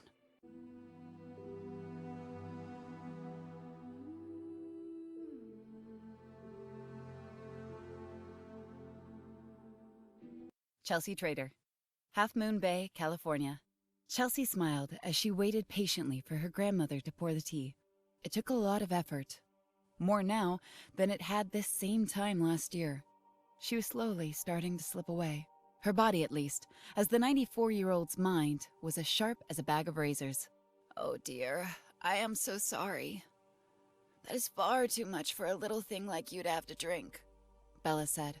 She accidentally overpoured Chelsey's teacup, fine china with a pink cherry blossom pattern, something she only brought out for her great-granddaughter during her visits. It's quite all right. You know I'm more than happy to drink my fill, Granny Belle, Chelsey said. Nonsense. A lady is served the right amount, and not a drop more, or a drop less, Bella said. Oh, Granny. Chelsey observed her grandmother wipe the tiny saucer of the excess tea she spilled. Everything in her life was proper, perhaps having more to do with her English upbringing than anything else. Chelsey also knew it had a lot to do with holding on to a time that felt simpler for her. Something she had some measure of control over, given how her age has advanced on the formerly pioneering woman. During the war, even during the worst of it, as the bombs fell around us, I can remember my mother serving my sister and me tea. She had a very particular way about her that I've tried to emulate for as long as I've drawn breath. Yet, I have never quite mastered the art as well as she, Bella said. You've done fine if you ask me, Chelsey replied. Aren't you sweet? How you managed to be so different than your father, I will never know. Chelsey sighed at the thought. I did my best, you know. I lost my daughter, as your father lost a mother. It was a lot of work for me to drop my life and take in a grandchild to raise as my own. Perhaps if I had a man in my life, things might have been different. Sometimes I suppose the apple doesn't fall far from the tree, Bella said. She finished cleaning the saucer before dropping a single sugar cube into her and Chelsey's cups. Stirring, the pure gold spoons clanking was soothing as Chelsey's mouth began to water with anticipation. Cream, dear? She asked. Of course, Granny. Don't I always want cream? It is polite to ask, nonetheless. Even as her hands shook terribly, Bella held the creamer as steady as she could. 2 drops dripped into Chelsey's cup before moving on to her own and adding 3. The black tea turned ghostly white as the cream rose to the surface. Chelsey picked up her saucer and cup as her granny had taught, holding the cup properly between her index finger and thumb. She took a small sip and smiled. This is wonderful, Granny, as always, Chelsey said. This is wonderful, Granny, as always, Chelsey said. Both women stared at one another for a minute, not saying another word as they both enjoyed the hot beverage before carefully setting the teacup and saucer back onto the table. And how is that big lug of a father of yours these days? I do not think I've seen him going on 2.5 years now, even though we are only a short train ride apart, Bella asked. Chelsey sighed again. She did not like to talk about her father all that much. She wished the man would give more time to come and visit the woman who raised him following his mother and father's tragic death in an automobile crash 40 years ago. He's busy, as usual, Chelsey replied. Still managing that empire of his? Bella asked. A crumbling one, Chelsey replied. The new state laws are making it more difficult for him to acquire a property. When he does, the amount of taxes he has to pay is quite a lot. He's barely keeping his head above water, she added. So is the fate of a pirate, Bella said, her voice showing more than a hint of sarcasm. He's not a pirate, Granny, Chelsey chuckled. He and that wife of his take people's homes and resell them for profit. If that isn't a pirate, then I don't know what a pirate is. Well, maybe. He certainly does not have a peg leg and a talking bird on his shoulder. He does own a huge boat, though, Chelsey said. Both women laughed as they sipped more tea. And you, my dear, how's work? Bella asked. Difficult. I know I went to school for this, but it is much harder than I ever thought, Chelsey said. Oh? Chelsey corrected herself. I don't mean hard like I can't do it. I mean, it is difficult to be around people that I can't always help. I understand. Nevertheless, what you're doing is very important. At least you can bring comfort to those that won't get better. That is very important, perhaps more so than you know. Thank you, Granny. I just wish Dad and Mom saw it that way. I don't think either of them has forgiven me for dropping out of Stanford, Chelsey said. You did what you felt was right. Besides, there's always a time to go back to school. Look at me. I did not receive my master's degree until I was in my 60s, Bella said. I know, but things are a little different now, Granny. There are more expectations today than there were in your day, Chelsey said. Oh, nonsense. Women have always had expectations placed on their shoulders far more than most men do. You'll do fine. And even if your mother and father can't get their heads out of their collective asses, and see how you've grown into a strong and caring woman, I at least can. I'm proud of you, Chelsey. A tear came to Chelsea's eyes as her granny rested her hand on hers. Thank you. That means a lot to me, Chelsey said. The ringing of a bell tolled, interrupting the peaceful quiet between the two women. Oh, marvelous. It is bingo time, Bella said, beaming. What do you say we go teach these old fuddy-duddies a thing or two? Bella asked. I would love to, Chelsey replied. Chelsey spent the next couple of hours at her granny's retirement community playing bingo. Before dinner, they took a walk on the beach. Chelsey adored these moments with her granny, knowing that each time she spent with her was one fewer she had left. She always related to the older woman more than her parents. She hated to admit it, but it was the truth. I think you're right, Granny. I need to move out of their house and find an apartment, even if I can't afford to right now. Better to live in a cardboard box than stay another year, Chelsey said. That would be wise, Bella agreed. You are much stronger than either me or your parents, my dear. I've always known that. You'll land on your feet, she added. Gripping her granny's hand, they were silent as both watched the sun go down. Off in the distance, thick storm clouds were blowing towards the coast, as flashes of lightning could just barely be made out as the last rays of the sun dipped below the horizon. Chelsey woke to a drizzle of rain beating against the window. She was laying on the floor, wrapped in a heavy quilt, and two soft pillows under her head. Behind her, lying asleep in her bed, was her great-grandmother, blissfully deep in her dreams, most likely remembering a time long past. Chelsey rose, quietly picked up her bed, and folded everything into a neat pile before putting it into a tall antique dresser cabinet. In another month, she would return, pull them out, and sleep next to her granny as she had always done since she was a little girl. For now, life was calling her back. With a deep sigh, she knew she had to make some difficult choices in the next few days. 30 minutes later, Chelsey was outside the retirement village. She wore a jogging suit and a hoodie. The air was nippy, with a wet taste to it. The storm that had been out to sea had brushed over the west coast shortly after she and her granny returned to the community to enjoy the rest of their night watching old black and white movies. Right now, there was still some rain lazily falling.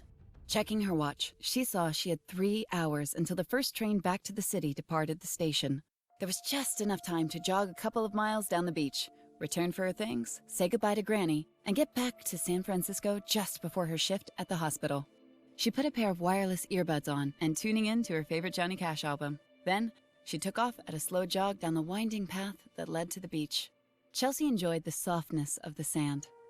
Her feet dug into the smooth surface that felt as if the whole beach had been freshly paved over. She must have run this same path 100 times over the years and enjoyed every moment.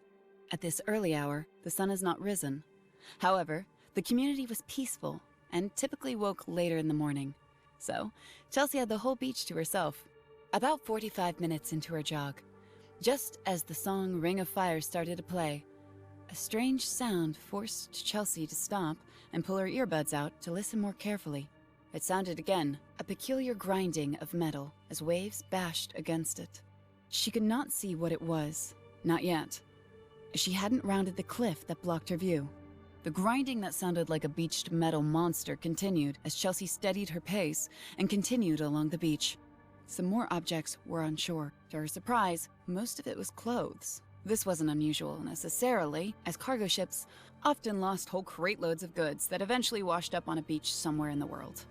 Finally, as she went around the outcrops of rocks that jutted from the cliff, she saw it.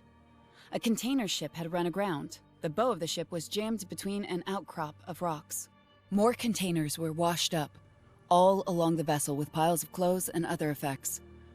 Soaking wet, coming and leaving with the ebb and flow of the tide. My word! Chelsey said. She quickly took her cell phone out of her pocket and dialed 911. It rang twice before an operator answered. 911, what's your emergency? Hello, my name is Chelsey Trader. I'm not sure how to describe this, but I was jogging on the beach and I came across a big cargo ship. Unfortunately, there does not seem to be anyone that I can see. As far as I know, I might be the first person on the scene. But anyway, I think you'd better send someone and check this out in case someone on board is hurt. Excuse me? But did you say a ship? The operator asked. Yes, a huge one. It says on the front... Chelsey strained her eyes as she tried to get a good look at the lettering on the ship's bow in the low light. The Voyager Dawn? Okay, thank you. We'll have a patrol car there as soon as possible. Please, miss. Trader, remain where you are to give a statement when the officer arrives, and I would advise you stay away from the ship in the meantime. Okay, thank you. Hello? Is anyone there? She shouted. There was no reply, even though her voice carried well. She continued moving forward, using the flashlight on her phone's back to see better as she crossed over the rocks along the shoreline's edge.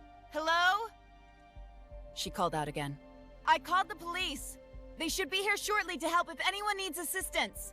There still was no reply. She thought it was strange that there were no signs of a crew. Her high school boyfriend had become a mariner, so she knew that a ship this size should at least have a crew of 20. It was then, in what little dim light she could see by, that she saw what looked like a man crawling along the beach, away from the wreckage of the Voyager Dawn. Hey! Stay there! I'm on my way! Chelsey cried out as loud as she could.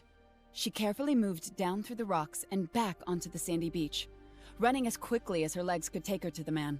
Hey! Are you okay? Chelsey dropped to her knees right beside the man. Grabbing him, she carefully rolled him over. She saw he was wearing a Navy uniform.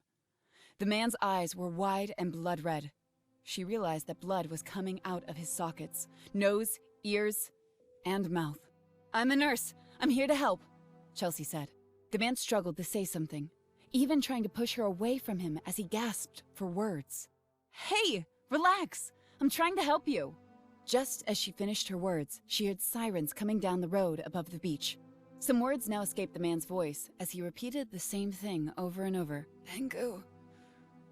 Pangu. Released. Pangu. Wait. What are you trying to say? Chelsey asked. She leaned closer to him, feeling helpless despite her training. She simply did not know what to do for the man, not without proper equipment. Released, the man said with incredible effort. What? No, I cannot. I won't let you go. I have to get you some help, Chelsey said, believing the man wanted her to release him. Flashing lights from a police cruiser could be seen as it parked on a cliffside. Hello? I need help! There's a man down here and he needs medical attention! Chelsey shouted as loud as she could. She screamed again just as a flashlight from above was cast down at her. Hey! This man needs medical attention! Call an ambulance! Chelsey said. You're going to be all right, Chelsey said, looking down at the man in her arms. An hour later, Chelsey watched as the sailor she had found was zipped tightly into a black bag. He died 5 minutes after the first officer had arrived on the scene. She felt guilty for having somehow failed the man. If only she knew what was wrong with him and the extent of his injuries. She thought she might have been able to help him better. Chelsey hardly heard the officer standing before her, with a blanket wrapped around her as he asked his last question. Excuse me? She replied. Was he the only crew member of the ship you had contact with?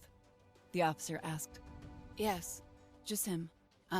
Is it all right if I get a ride back to my grandmother's place? I would like to take a shower. I need to get back to the city in a few hours. I'm sure that can be arranged, Miss Trader. If we have any further questions for you, we know how to reach you. The officer replied. Sure, of course. Sure, of course. I think it might have brought him comfort in those final moments. I know it would have me if I were in his place. Chelsey nodded as she rubbed her hands, failing to get the dried blood from the man off her fingers.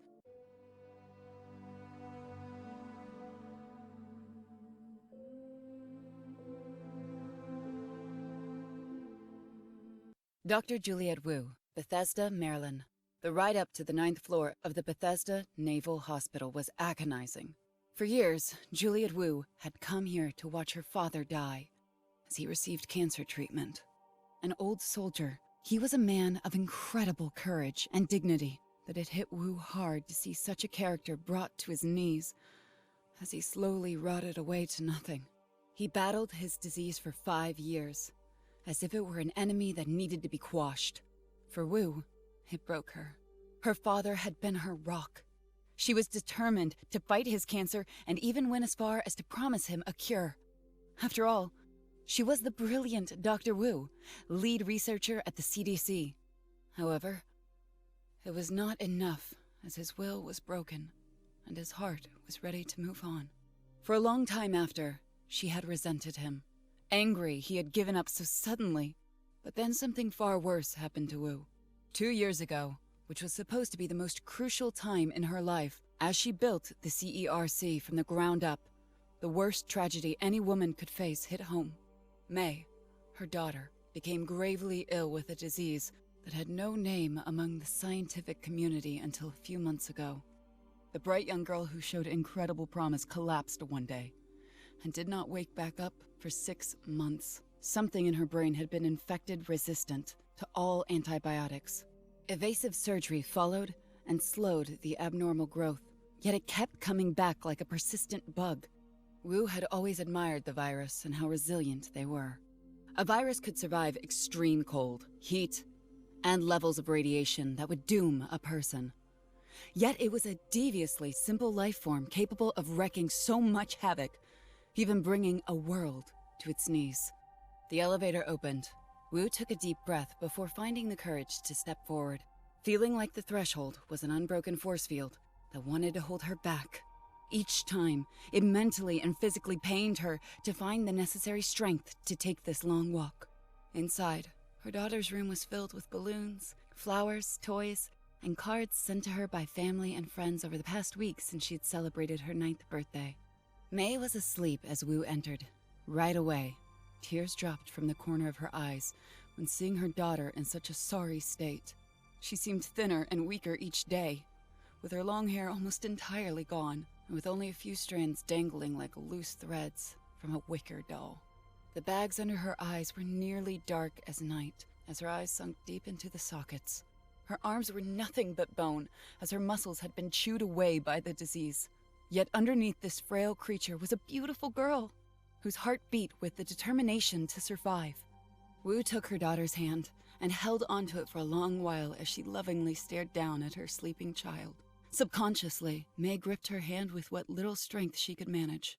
"Julia, I was hoping I might catch you today," Dr. Carter said as he entered the room. "John, it's good to see you," Wu replied, not turning to face her friend. "She's been asleep for a while. I think she had a good day. She was up for a little while and even managed to walk down to the nurse's station. The ladies love her. I believe they even let her answer a few phone calls," Dr. Carter said. "But still no improvements?" Wu asked. Carter sighed and he handed May's chart to Wu. "Sadly, no. Her condition is progressive and aggressively getting worse. I don't think she'll be able to maintain her motor skills much longer, as the disease is spreading deeper into the brain." "It's quite impressive, isn't it, John? This thing in my daughter's skull," Wu said. She looked over the charts, reading the latest CT scan of her brain. "I don't know if I would view it that way, with all due respect," Carter replied. "The May syndrome, we've agreed to call it. My own patient zero right here in my arms, and there isn't a damn thing I can do to make it better. I think, John, sometimes this is nature paying me back for killing so many of her creations over the years," Wu said. "You've saved a lot of lives, Julia, and you're going to save a lot more," Carter said. "But not my May." Wu rubbed her daughter's forehead as she cried, but was too embarrassed to turn and let another see her weakness. "She still has some time. There are treatments we've not tried yet. We need her to get a little stronger, and we can move her on to the next stage of trials," Carter said sympathetically. Mama? May said in a soft voice as she opened her eyes. "I'll leave you two alone. If there's anything you need, I will be close by," Carter said before he turned and left the room. "I'm right here, baby. I heard you had a fun day," Wu said. I did. I got to be a nurse. But then I got tired and wanted to go to sleep. May said. Did you have good dreams? Yes, I dreamed of Daddy and you in the park we used to play in. May said warmly. Those were good days, Wu said. Daddy came by yesterday. We played the whole day, did you know? I did. That is wonderful, honey. You said you haven't talked to him for a long time. You should call him. I think he's very sad. May said. We both are very sad. But I don't think we can talk, honey, Wu said. There was a melancholy hint of bitterness in her tone. May's father had walked out 3 years ago, not too long before May's illness took hold. Daddy still loves you, Mama. I know he does. And I love him too, Wu replied. She told the truth. She would always love Mark. But they had drifted apart. With her dead set on creating the CERC, trying for years to get it pushed through, their lives had taken two vastly different paths. She did not blame him, however. He was a good provider and a wonderful father. It was he just expected the same level of affection in return, which Wu could not reciprocate. May looked around her room, staring at all the things that had been given to her. Her smile faded, however, as she turned back to her mother. Mama, will I see my next birthday? Wu could not stop herself from breaking down as fresh tears fell from her eyes, which only served to make May cry as well. This is not fair. You should not be worrying about these things. Not now. Not when you have so much life still in you. Wu thought as she grabbed a hold of May and held on to her. Of course you will. Mommy works every day to ensure we kill that nasty bug in your head. I will not let anything bad happen to you. You believe Mommy, right? Of course I do. I was just wondering. May said. And next year, you will get even more things to play with, Wu said, wiping away her tears. That's okay. I'm happy with what I have. May yawned, as it was evident she was exhausted. You need to get some rest, Wu said. I will. Are you coming back tomorrow? May asked. I will try. Mommy has a lot of work to do. She has to help make you better. Oh yeah! That would be great! Go back to sleep, dear. Wu stood to her feet and pulled out her cell phone, which had been buzzing non-stop for the past 10 minutes. She ignored it, even though she knew it must have been imperative. But her people knew what she was supposed to be doing today, and were under instructions not to bother her, which they typically respected. What is it? Wu asked as she returned the call. Dr. Wu, there's been a serious incident in California, Half Moon Bay to be exact. We believe it might be the Pangu Virus, the woman on the other end of the call said. Are you certain? Wu asked. We are. Your briefing will be waiting for you once you are in the air. I took the liberty of readying a jet, which is fueled and waiting for your arrival at Andrews Air Force Base. Good. I'm on my way now. Wu was gone, hurrying back down the hall. Leaving was the worried mother who'd come to see her dying daughter. Replaced was the hardened woman used to a crisis. A woman ready and eager to prove to everyone what the CERC was capable of. Chelsey Prater, San Francisco, California. Chelsey stepped off the bus that dropped her off right in front of the Treasure Island Veterans Hospital where she worked. It was raining hard, with a bitter nip in the air, yet she felt hot to the point she was sweating. She figured it had more to do with what she experienced earlier in the day than any sort of bug that she might have picked up. After reporting to the police, she could return to her grandmother's retirement home and get the rest of her things, but not before taking a long, hot shower. Then, with a kiss and a hug goodbye, Chelsey was off, catching the train an hour later and back in San Francisco shortly after. While home for a brief while, she thought about calling in sick.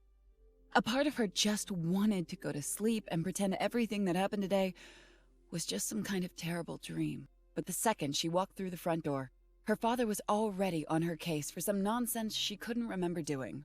So, she dressed, slipped into her uniform, and caught the bus, determining it was better to bury her feelings and put all her energy into her patients. At least she could help, unlike that poor man on the beach. I wonder what's going on, said Patty, one of Chelsey's coworkers. On her break, she was sitting on one of the benches outside the hospital smoking a cigarette. Turning back, Chelsey saw a dozen police cars speeding along the Oakland Bay Bridge. I don't know. Maybe there's an accident, Chelsey replied. Hey, I thought you were quitting, she asked, looking back toward Patty. Patty smiled as she rubbed the butt of her cigarette in the ashtray. That was my last one, Patty said. I hope so. Those things will kill you, Chelsey said. A lot of things, dear, can kill me. Might as well enjoy a vice here and there, Patty commented. I would try chocolate. The only thing it will kill is your waistline, Chelsey joked. Honey, that isn't a problem for you. Me, on the other hand. Patty paused and looked closely at Chelsey. Are you okay? You look a little flushed, she asked. Oh, I'm fine. Just a little too much exertion in the morning, Chelsey replied. Right. Exertion, Patty smiled. What's his name? She asked. Oh, stop. I'll see you inside, Chelsey said. Okay, hon. I'll be up shortly. The hospital was a bit busier than usual, which was expected given it was cold and flu season. However, Chelsey felt a bit odd as she walked through the lobby. Her senses seemed heightened as every sound, whisper, and beeping of instruments in the patient's room made her feel jumpy. Chelsey hurried her pace, wanting to get away from the crowd as quickly as possible. She decided to skip the cafeteria, where she would typically grab a cup of coffee before heading upstairs to begin her shift. Once she was alone in the elevator, she began to feel a bit more at ease as her mind cleared and the temperature dropped. Exiting the elevator, she only had to walk a few feet to reach her station. The nursing staff was all looking up at the TV, which was tuned to the local news. Hey, Chelsey! Have you heard about what's happening in Half Moon Bay? Steve said as Chelsey put her bag under her desk before signing in. Your grandmother lives there, right? He asked. Yeah, and no, I haven't heard about what is happening there. So why am I lying about this? She thought to herself. It's pretty insane. The feds rolled in and closed the whole town down. They're reporting the CERC, or whatever those new guys are called, are afraid there's some sort of environmental hazard. God, I hope this isn't another Liberty Island. Are they saying anything else? Chelsey asked, wondering if there had been any mention of the cargo ship. No, they're being pretty tight-lipped about what's going on. Certainly it isn't helping us, though. We have twice as many patients as usual, thinking every sneeze is another attack or something, Steve said. I'm sure it is nothing and will blow over by tomorrow, Chelsey said. I hope so. Well, you have a full house today. Your patient list is called up. As for myself, I have a hot day tonight.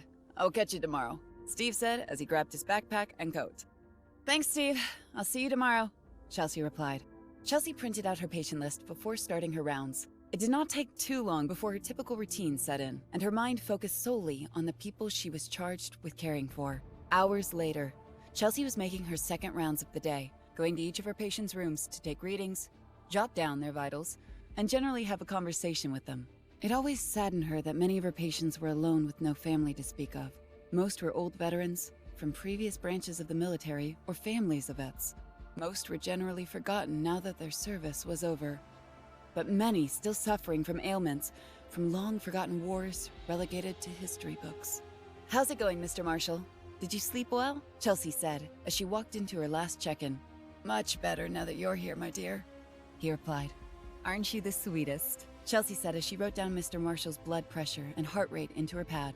Not as sweet as you. You know, of all the nurses that take care of this old sailor, you've got to be my favorite. Oh?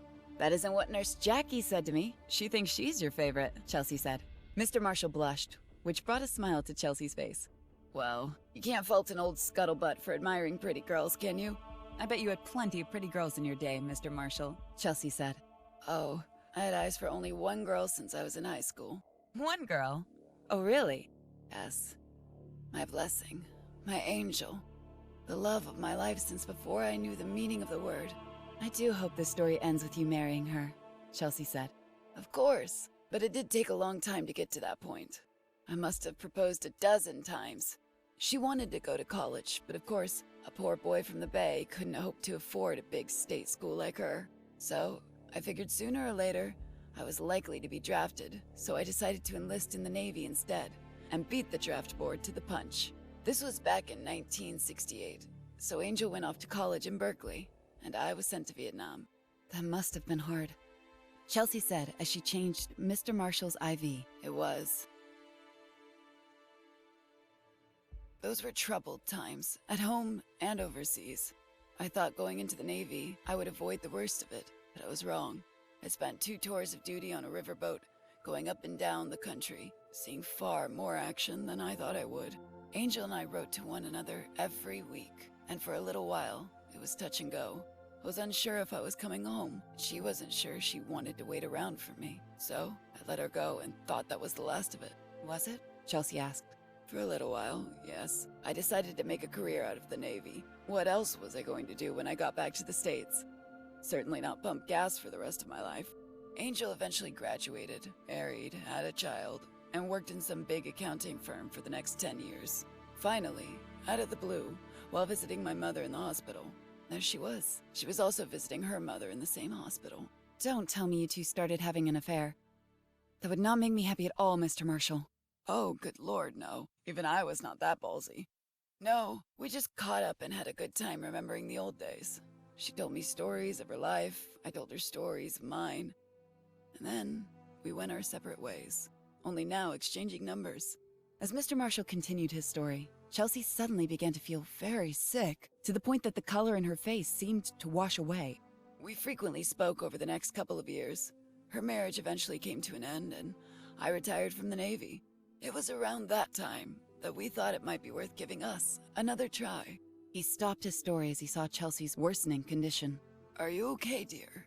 You look horrible. I'm not feeling very well. Would you mind if I pick this story up on my next rounds? Chelsey asked. Of course. Take care of yourself. I'm not going anywhere, Marshall replied. Chelsey left the room, rushing so quickly to the nearest bathroom that she almost crashed into the chief surgeon. Sorry, she called out, darting into the bathroom. The second she reached the toilet, she threw up. She remained sitting on the bathroom floor for a good 5 minutes, trying to catch her breath. Chelsey? The voice of the chief surgeon said as he walked into the unisex bathroom. Yes, doctor? Chelsey said. Chelsey flushed the toilet and exited the stall before walking over to the sink to wash her hands and face. I'm sorry, Dr. Wells. I don't know what's gotten into me, Chelsey said. It's quite all right. How long have you been feeling this way? Wells asked. He began to take a closer look at Chelsey, touching her skin and looking into her eyes to see if anything was wrong with her. Just today, these past couple hours, she replied. Well, you are a little warm. Your color seems to be coming back. You're not pregnant, are you? Oh, Lord, no! At least, I don't think I am, she replied. It could just be a bug you picked up. I did just come from my grandmother's retirement home this morning. I probably got it there, Chelsey theorized. Perhaps. Anyways, I think you should head home and take the rest of the day off, Wells suggested. That isn't necessary. I'm starting to feel better. I think I can finish my shift. No, I want you to go home and rest. We have plenty of staff on hand today. Someone else can tend to your patients. Go home. I'll see you in the morning if you're feeling better. Okay. Thank you, doctor. After collecting her things, Chelsey decided against taking the bus home, and instead wanted to walk. Even though it was still raining and quite cold, it didn't bother her. She hoped the chilled air might cool her down as her temperature continued to fluctuate. Chelsey's home was her parents' place. An opulent mansion located on Yerba Buena Island, across the land bridge connected to Treasure Island. The estate was quite large for such a small area, with several more modest mansions dominating the affluent neighborhood. The Bay Bridge loomed overhead, jetting through the fog towards San Francisco, which she could barely make out between the white haze. She had to climb up several steep hills to reach the borders of her family's home, choosing to use the side entrance over the main gate, which brought her around to the back where an artistically shaped swimming pool, big enough for a high school swim team to use, was. The home was ultra-modern, with squared construction and large windows that looked less like glass than a natural extension of the walls itself, allowing no one to look inside but giving a magnificent view from within. To Chelsey, this was a symbol of her parents' little empire, as both her father and mother ran one of the most dominant and profitable real estate agencies in the city. To both, image and status were everything, and this house was a monument to their success. Opening the side door, Chelsey wanted to be quiet. Her parents typically noticed she was home, but she did not want to see either of them today. No such luck. Chelsey, I thought you had work, Nancy Trader said.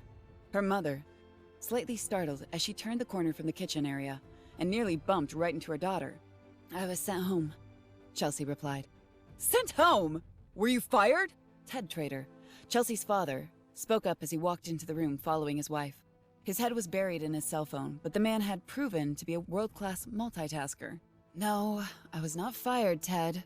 It is father, dear, Nancy said. Chelsey rolled her eyes. She had taken to calling her dad by his first name over these past 8 months, which irritated her mother to no end. Don't you have people to take care of? They don't just send a nurse home unless you did something wrong, Ted said. Oh dear, you didn't get someone killed, did you, honey? Good Lord, Mom! No! I did not get someone killed. If you want to know, I'm a little sick and Dr. Wells sent me home, Chelsey said. Is what you do so unimportant that you would be sent home with the sniffles? Ted, Nancy barked. I'm only asking, he replied. You know what? Chelsey paused, her head now throbbing so bad that she could not bring herself to finish her thought. Yes, dear? Nancy asked. Forget it. I'm going to my room to get some rest. Chelsey surged forward, knocking a stack of papers off the table as she reached the stairs and stomped up to her room. Chelsey reached her room, turning the radio on before collapsing on her bed. She wanted to get out of her uniform. However, she felt as if all her energy had been zapped. All she wanted to do was sleep. While asleep, Chelsey thought she was underwater, swimming in an endless black void. Everywhere, strange sounds, haunted voices of a million souls, all talking at once. She wanted to scream, but not a word left her mouth. Finally, the sounds became more explicit. Right away, she wished she did not understand as the voice was demonic and terrifying. They hurt us. They always hurt us. So much pain. They never believe in us. Just give us more pain. It said over and over. Chelsey tried to scream and block the voice, but nothing dimmed the ferocity of its word, no matter what she did. We should hurt them back, it shouted. Chelsey woke, rising to her feet in one motion. She was covered in sweat, that she felt as if she'd been pulled from the pool. Running over to the mirror, she stared at her reflection, barely able to recognize the girl that looked back at her. What is wrong with me? She asked. She turned her music up louder, hoping that would lessen the sounds that beat inside her skull. Everyone hurts us, it said again. Shut up, Chelsey said, bashing the palms of her hand against her head. No one deserves us. They hurt and hurt and hurt. Shut up! We have to hurt them first. Shut up! Chelsey went mad, tossing things from her bookshelves, raking the mirror, while clawing at her walls, bashing her fist over and over. You are a worthless child. I should have had a son. At least he would not have been such a disappointment. The voice of her father sounded in her mind. Why can't you be an ordinary girl, like the ones at school? Her mother said. You are worthless and weak. You give up too quickly. Because of that, you'll never accomplish anything of worth. Honey, you could be so pretty if you allowed yourself. Look at you. You're wasting your life away helping sick people who couldn't possibly help you in return. How pathetic. A boy will never want to marry you looking like that. What is that crap in your hair? Are you a prostitute now? Why can't you be more like your father? He is driven and ambitious. You've accomplished nothing. You'll be nothing. Chelsey couldn't take it anymore as she collapsed onto her knees, screaming. What the hell is going on in there? Don't you know I'm trying to work? Ted said as he burst through the door.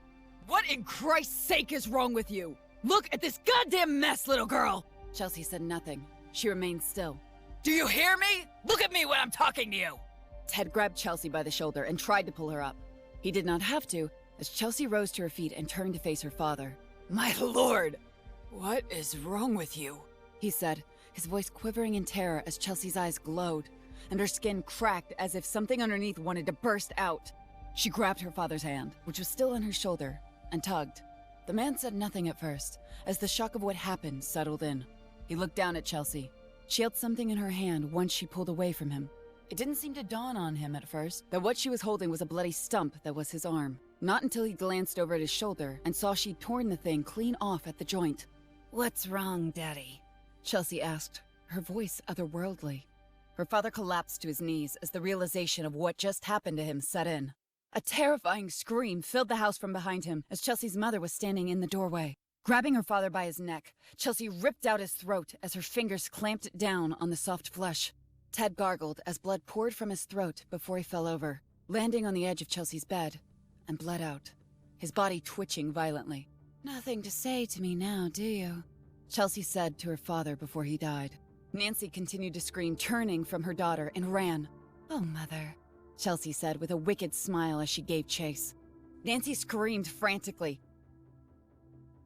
She ran downstairs, racing through the halls, trying to get away from her daughter, but each time she looked back, Chelsey was right there. Then she felt something strike her, which caused her to fall forward and land face first on the hardwood floor. Nancy looked back and saw the severed stump of her husband's hand lying next to her as Chelsey threw the body part at her from across the hall.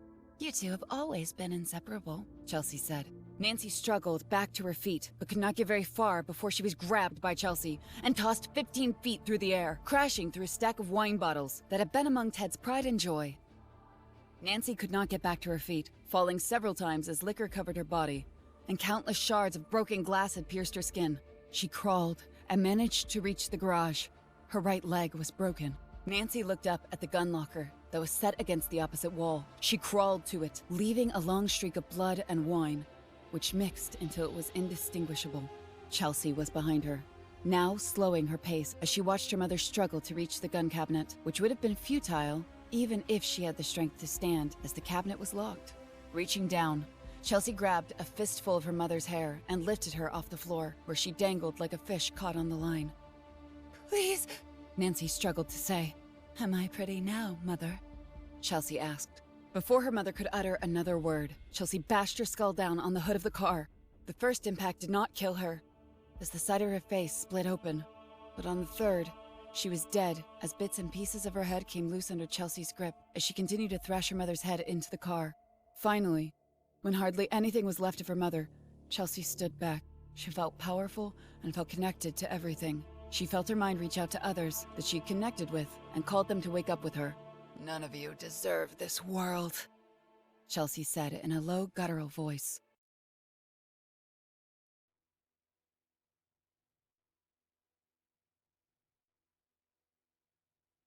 Dr. Juliet Wu, Half Moon Bay, California. Dr. Wu rode in the back seat of a black government SUV. It drove slowly through the perimeter the highway patrol had set up around the Voyager Dawn crash site. A mob had gathered, along with a dozen news outlets, as word had reached them about the beached ship. Without answers, the media speculated on what happened. During the flight to California, Wu read up on the CIA's report on the Pangu Virus. She was aware of it, and what the Chinese military had done with it years ago, using an earlier weaponized version on their people. She had advised the president back then of the need to get our hands on a virus sample. What little information had been smuggled out frightened her. It would appear the Defense Department finally listened. However, they failed to advise her and the CREC of the operation, where she could have given them greater insight on how to transport the sample back to the United States properly. Their hubris, as usual, got the better of them, and now it was up to her agency to clean up the mess. Wu's vehicle stopped on the road that overlooked the Voyager Dawn beaching site. Standing outside her car was Dr. Victoria Kira, a former viral researcher for the World Health Organization, until Dr. Wu recruited her. The woman was brilliant, resourceful, and professional. Her natural good looks were the only thing that seemed to get in her way. Men tended to do a double take when she entered a room, which only served to irritate Kira to no end, as she prized her abilities and mind above anything else. Dr. Kira walked over to Wu. An umbrella was held out for Wu to take as she exited the vehicle. Look at this. What a mess, Wu said. Indeed, Doctor. I'm afraid it is much worse inside the ship, Kira replied. The two women stood next to the highway guardrail and looked down at the cargo ship that had come to rest on the beach. It listed 60 degrees to the ship's port side. How many? Wu asked. 16 crew members, all dead, including 4 Navy SEALs. However, 2 crew members, including one of the SEALs, died from injuries sustained during the storm, Kira reported. Why did those fools go through the storm while carrying the worst virus we've ever discovered instead of around it? Wu asked. They tried. Langley wanted the samples back in the US as quickly as possible. The Chinese are not too thrilled about the attack on their island either. They're making quite the fuss about it, Kira answered. Covering their ass, more like it. If this gets out, China will ensure everyone knows they kept the virus locked away, safe, and far from any civilian population. Damn the fact they weaponized the thing in the first place, Wu said. Wu turned away from the Voyager Dawn and said, All right, let me see them. The two women walked down the shoulder of the road until they came to a long series of trailers with CERC markings on the sides. Inside, the containers were broken into segments of independent rooms filled with medical equipment. Glass barriers separated each room, which was currently occupied. They arrived on the scene when the discovery of the Voyager Dawn was made. Wu stood, looking into the first examination room. A police officer named Nick Holmes was strapped down onto a bed, wearing a medical gown. He was shaking uncontrollably, as if he was cold, despite the fact that he was sweating buckets. His skin had turned ashen gray, and all of his veins jutted against his skin were bright purple. His eyes were bloodshot and yellow. Blood drizzled from his eyes, nose, and mouth. "This man was first on the scene?" Wu asked. "He was. Officer Nicholas Holmes, California Highway Patrol. 8 years on the job. He had direct contact with the woman who called in the Voyager Dawn, Chelsey Trader." "Did the rest of these people have contact with her?" "Some of them, yes. Others appear to have gotten sick from direct contact with Officer Holmes." "This isn't right. The virus is progressing too quickly. Why aren't they dead already?" Wu asked, more to herself than to Dr. Kira. Wu pressed the receiver button on the side of the wall and spoke. "Officer Holmes, I'm Dr. Juliet Wu, Director of the Center for Epidemic Research and Control. Can you understand me?" Officer Holmes did his best to turn his head and speak, but words seemingly could not be formed, or it was too painful to try to talk. Nevertheless, Wu could tell from his eyes that he was lucid enough to understand what she was saying. "My word," Kira said as she looked at Officer Holmes more carefully. "Those growths, do they look like coral to you?" "Those weren't there when I left to meet you, Doctor." Wu studied what Kira was referring to. It did appear that some kind of hard coral-like substance had broken through Officer Holmes' skin, around his neck and left shoulder. "I want you to know that we're doing everything we can to help you, but I need to know more about what happened when you arrived. From your report, you indicated that there was a girl who was first on the scene. Chelsey Trader?" Officer Holmes nodded. "Yes." "Very good. Can you remember for me, did Miss Trader look ill to you in any way? Bloodshot eyes, bleeding from her orifices, or any unusual behavior?" The officer shook his head. "No." "Are you certain?" Wu asked. He nodded yes. "How long between the first 911 call and when Officer Holmes arrived at the scene?" Wu asked Kira. 8 minutes. "And how long before Officer Holmes and the others first began showing signs of infection?" "Within the first hour. The police questioned Ms. Trader for over an hour before she could go. She should have shown some signs of infection by then," Kira said. "Are you certain, officer, that Miss Trader did not appear sick to you in any way?" Wu asked. He nodded yes again. Just then, Officer Holmes began to convulse violently, his mouth opening wide as a strange and inhuman sound cried out. Unfortunately, he was not the only one, as Dr. Wu and Kira witnessed each patient react the same way. They fought against their restraints as their eyes bulged and their behavior became aggressively violent. Both Wu and Kira could not help but step back out of fear, as the man they talked to no longer seemed or acted human. "Reacting to what?" Kira asked.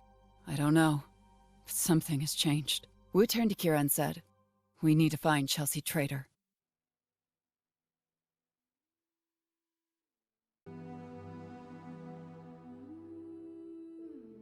Dr. Noah Wells.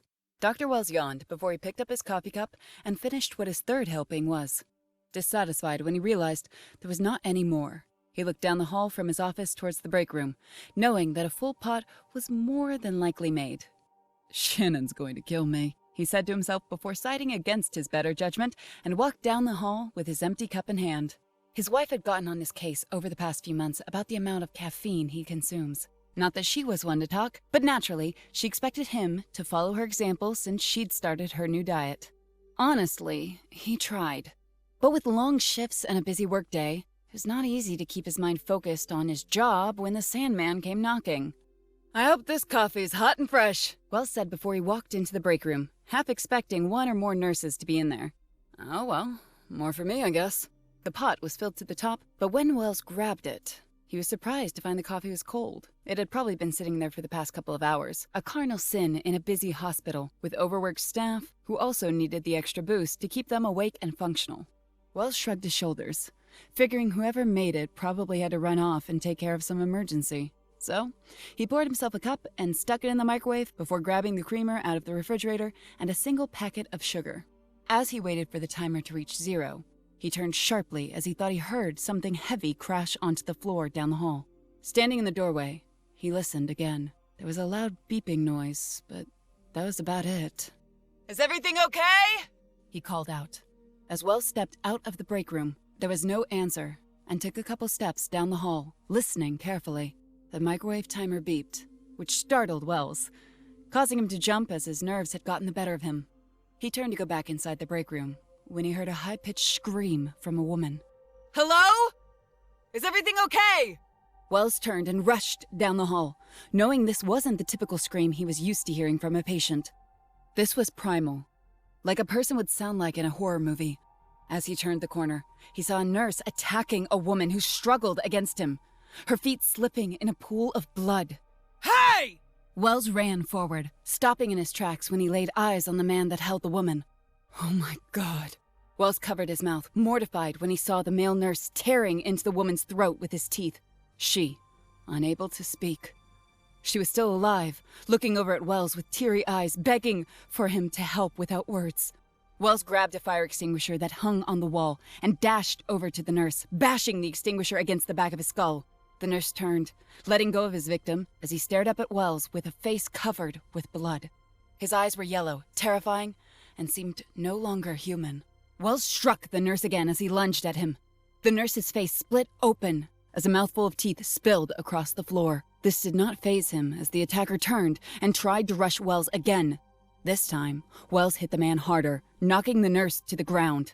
He did not stop there, as he continued to bash the fire extinguisher down onto the man's head until his skull caved in and brains spilled out over the floor. Wells breathed heavily as he slipped in the pool of blood, falling against the wall.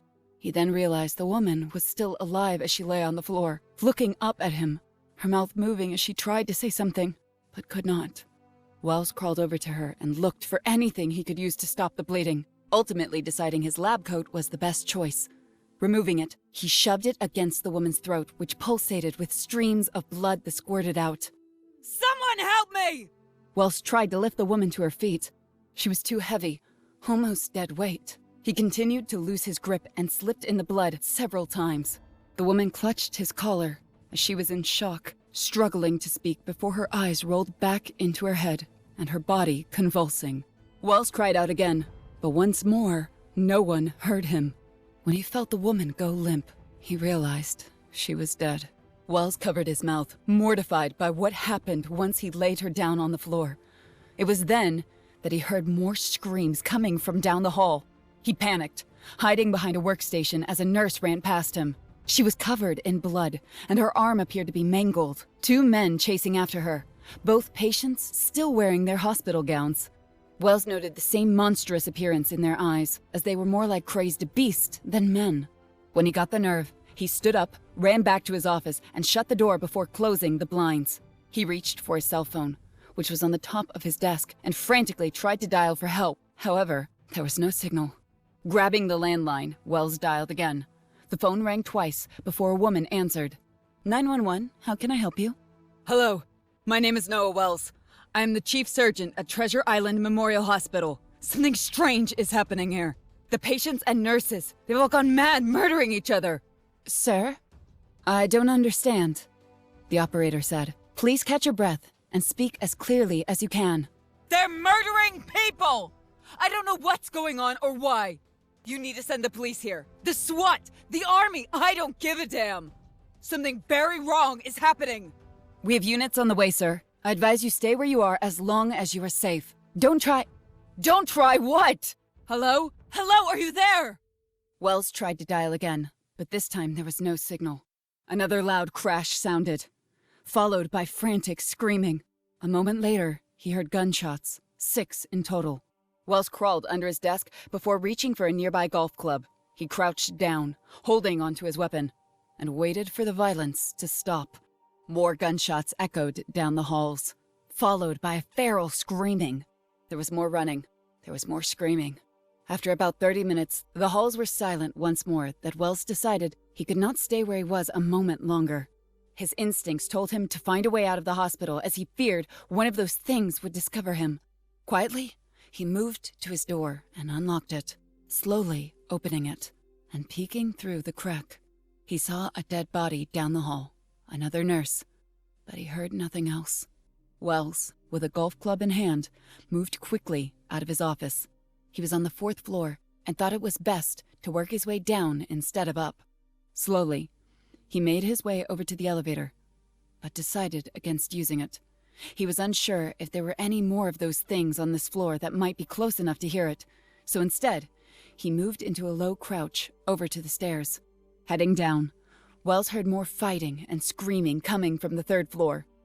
A large pool of blood spilled under the access door to this level, indicating that he had to keep going down and dare not venture outside to see what was happening. He stopped, however, when he came across the first set of bodies. At least half a dozen victims were on the floor, some of them with broken necks, clearly trampled when patients and staff rushed down the stairs to escape. As he reached the 2nd floor, he kept going before realizing the stairs leading to the 1st floor were filled with the dead. He struggled to control his breathing and thought if he should continue down. He hated the thought of having to step over people he knew, as more than a few of the victims were hospital staff he was friends with. Ultimately, he decided it was best to try his luck on the 2nd floor. There was another set of stairs on the east side of the level. Maybe they would not be blocked, he hoped. Wells walked out onto the 2nd floor of the hospital. He found more bodies, all of them savagely torn to pieces. He even found a few dead police officers and hospital security guards that rushed upstairs. They had run headlong into something they weren't prepared for. Wells turned when he caught out of the corner of his eye someone charged at him. Wells recognized Fred Douglas, an X-ray technician he had shared a few lunches with over the years working together. He was a nice man, as big a football fan as Wells had ever known. He had a wife and 3 kids, 2 of whom he was putting through college. Despite this knowledge, none of it stopped Wells as he swung his golf club across Fred's face the moment he saw the murderous rage in his eyes. Fred flew over the table as he crashed onto the floor, but quickly sprung back to his feet despite the deep gash in the right side of his face. The 2 men fell to the floor with Fred on top of Wells. Wells used his golf club to keep Fred from ripping into his throat as the man savagely snapped at him with his teeth. Help me! Someone help me! Wells screamed.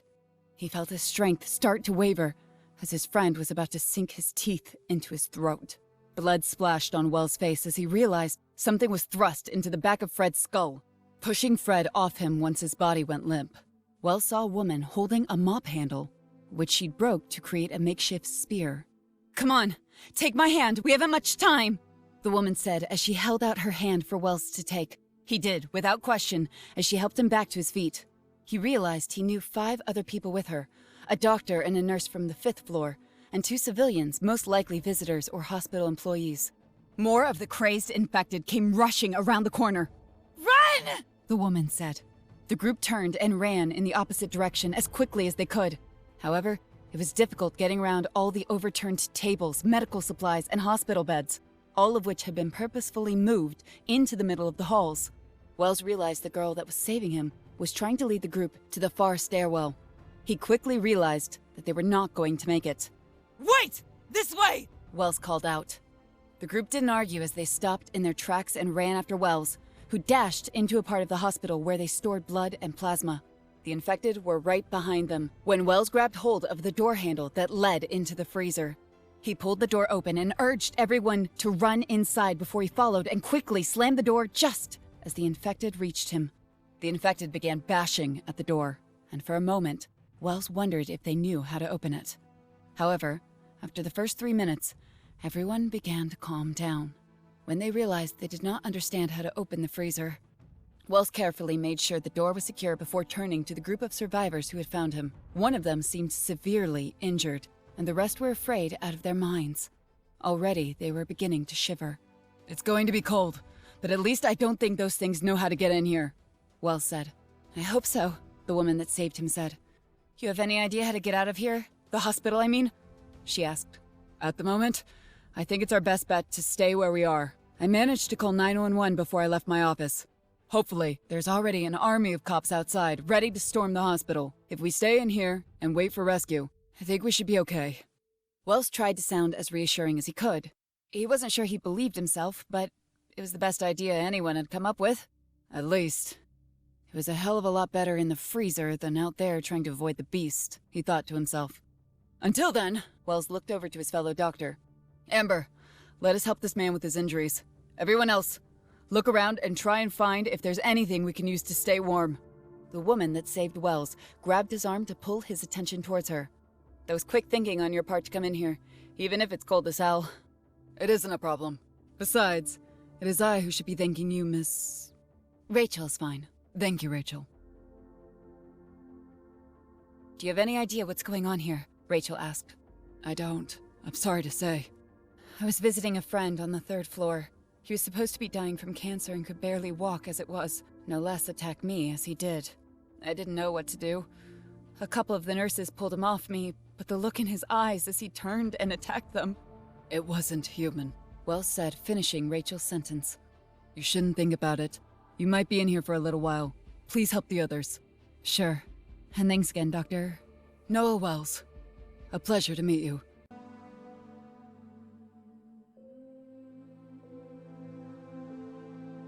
We was on a video conference as 2 outraged men stared with a trace of bitterness she had experienced one too many times in her long career. Neither man, the mayor of San Francisco and the police commissioner, liked what she just demanded. I don't care what it takes. I want all access on and off that island to be locked down tighter than Fort Knox, Dr. Wu said. Just an hour ago, she watched as all those people who had contact with Chelsey traders suddenly and very violently became something else entirely, their bodies mutating rapidly as their minds became feral and their actions hostile. It was unlike anything she had ever seen before, as some animalistic desire took root, turning ordinary men into vicious monsters. To spread the virus through physical contact. It must be its goal, like a zombie, she had thought at the time. She would have laughed at how ridiculous the notion was if she hadn't seen it with her own 2 eyes. But then came word that something similar happened on Treasure Island, in a hospital where she learned Chelsey Trader worked. Are you crazy? I just sent 3 dozen officers to that hospital 20 minutes ago! I can't close the island and leave those men there to deal with whatever the hell is happening on their own, Commissioner Rowe said. And I agree, Doctor. If this is as bad as you claim, then I need to get control of that island as soon as possible before this outbreak spreads to the city, Mayor Loeb said. This is exactly what I'm trying to stop, Mr. Mayor. Nevertheless, as authorized by the President of the United States, the CERC has full authority to do as we need to control this crisis, Wu said bluntly. Now, close the Bay Bridge and order the Coast Guard to set up a naval blockade of both Treasure Island and Yerba Buena Island before I find someone else to do it for you. Am I understood? Wu demanded. Both men were silent for a long while. I don't like it, and I will have to talk to the governor, Dr. Wu. But for the time being, I will do as you ask, Mayor Loeb said. Mr. Mayor! My men will be trapped on that island fighting something we don't have a fucking clue what it is! The police commissioner said. That's why I can't risk the lives of 8 million people. Do what Dr. Wu has asked. Do try to understand, both of you. I will do everything in my agency's power to end this crisis as quickly as I can. The effort will go a lot smoother now and in the future if I can trust that I have your full support. You do, Doctor. Commissioner Rowe finally agreed. Protecting the people of San Francisco is my only priority, Doctor. Do whatever you need to ensure this outbreak doesn't spread, Mayor Loeb said. Dr. Wu sighed heavily as she ended the call. One crisis of egos averted. Sadly, there are always other fish who think they are sharks, Wu thought to herself. Pilot, what is the ETA of my strike team? Wu asked. Their transport is 5 minutes out, Doctor, the pilot said. Dr. Wu looked out the window of her helicopter as it passed just outside the Coast Guard perimeter set up around Treasure Island. She could not see anything too alarming at this time. Police lights did flash all over the island as public traffic was beginning to back up. She knew for the time, law and order would be maintained. However, if what she feared came true, it would not be long before the virus spread among the population. Those not infected would do everything in their power to get off the island. With 2 major cities filled with millions of people just a stone's throw away from Treasure Island, she feared what it would mean if the Pangu Virus reached a major population center. I should have stayed with the CDC, Wu thought, a joking comment she had said many times in private over the past 2 years. Her chopper banked, coming through the fog and heading towards Alcatraz Island. The former prison turned national park was being transformed into the CERC's base of operation. She was impressed by the spread of her agency's logistics. She had made sure the equipment needed would be placed in critical locations around the country, kept at local National Guard depots, so the CERC could quickly react and contain the outbreak if a crisis were to happen. Of course, not everyone was happy about it, hence the next phone call she got. Mr. Governor, I'm sorry if it seems like I've been dodging your calls, but as you might be aware, I'm faced with a growing epidemic in San Francisco, Wu said. Dr. Wu, I'm not pleased with the aggressive tactics your agency has taken. I have the mayor of San Francisco calling me every 10 minutes, and now I have the head of Federal Park Service complaining that you've turned Alcatraz into your fortress, Governor Blair said. My fortress? Hardly, Mr. Governor.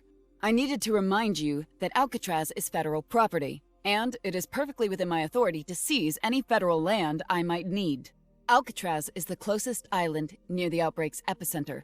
Thus, the need for this location to be converted to the CERC's needs, Wu said. Nevertheless, you are playing with fire, Doctor. Playing, Mr. Governor?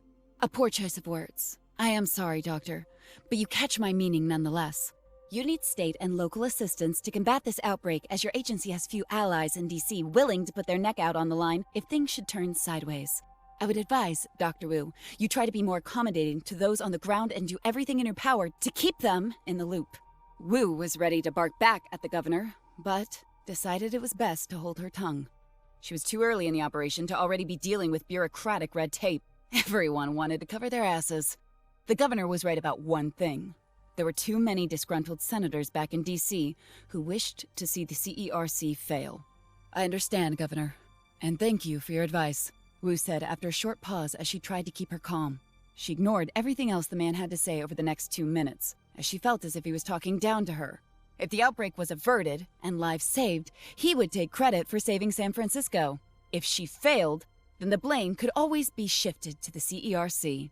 Wu knew she had a trump card, a little-known bylaw, that she could enact to give her and the CERC absolute authority even over the civilian government. But that was only authorized in the distress of circumstances, which conditions had not been met. Yes, Mr. Governor, I will make sure that your office is kept informed every step of the way. Hopefully, this crisis will be concluded in a few hours, Wu said, her mind barely paying attention. Very well, Dr. Wu, he replied, choosing to hang up on her, following his last words. Prick, Wu said as the call was dropped. Dr. Wu, the strike team has landed, the pilot said. Very good. Send me down in the courtyard. Roger that.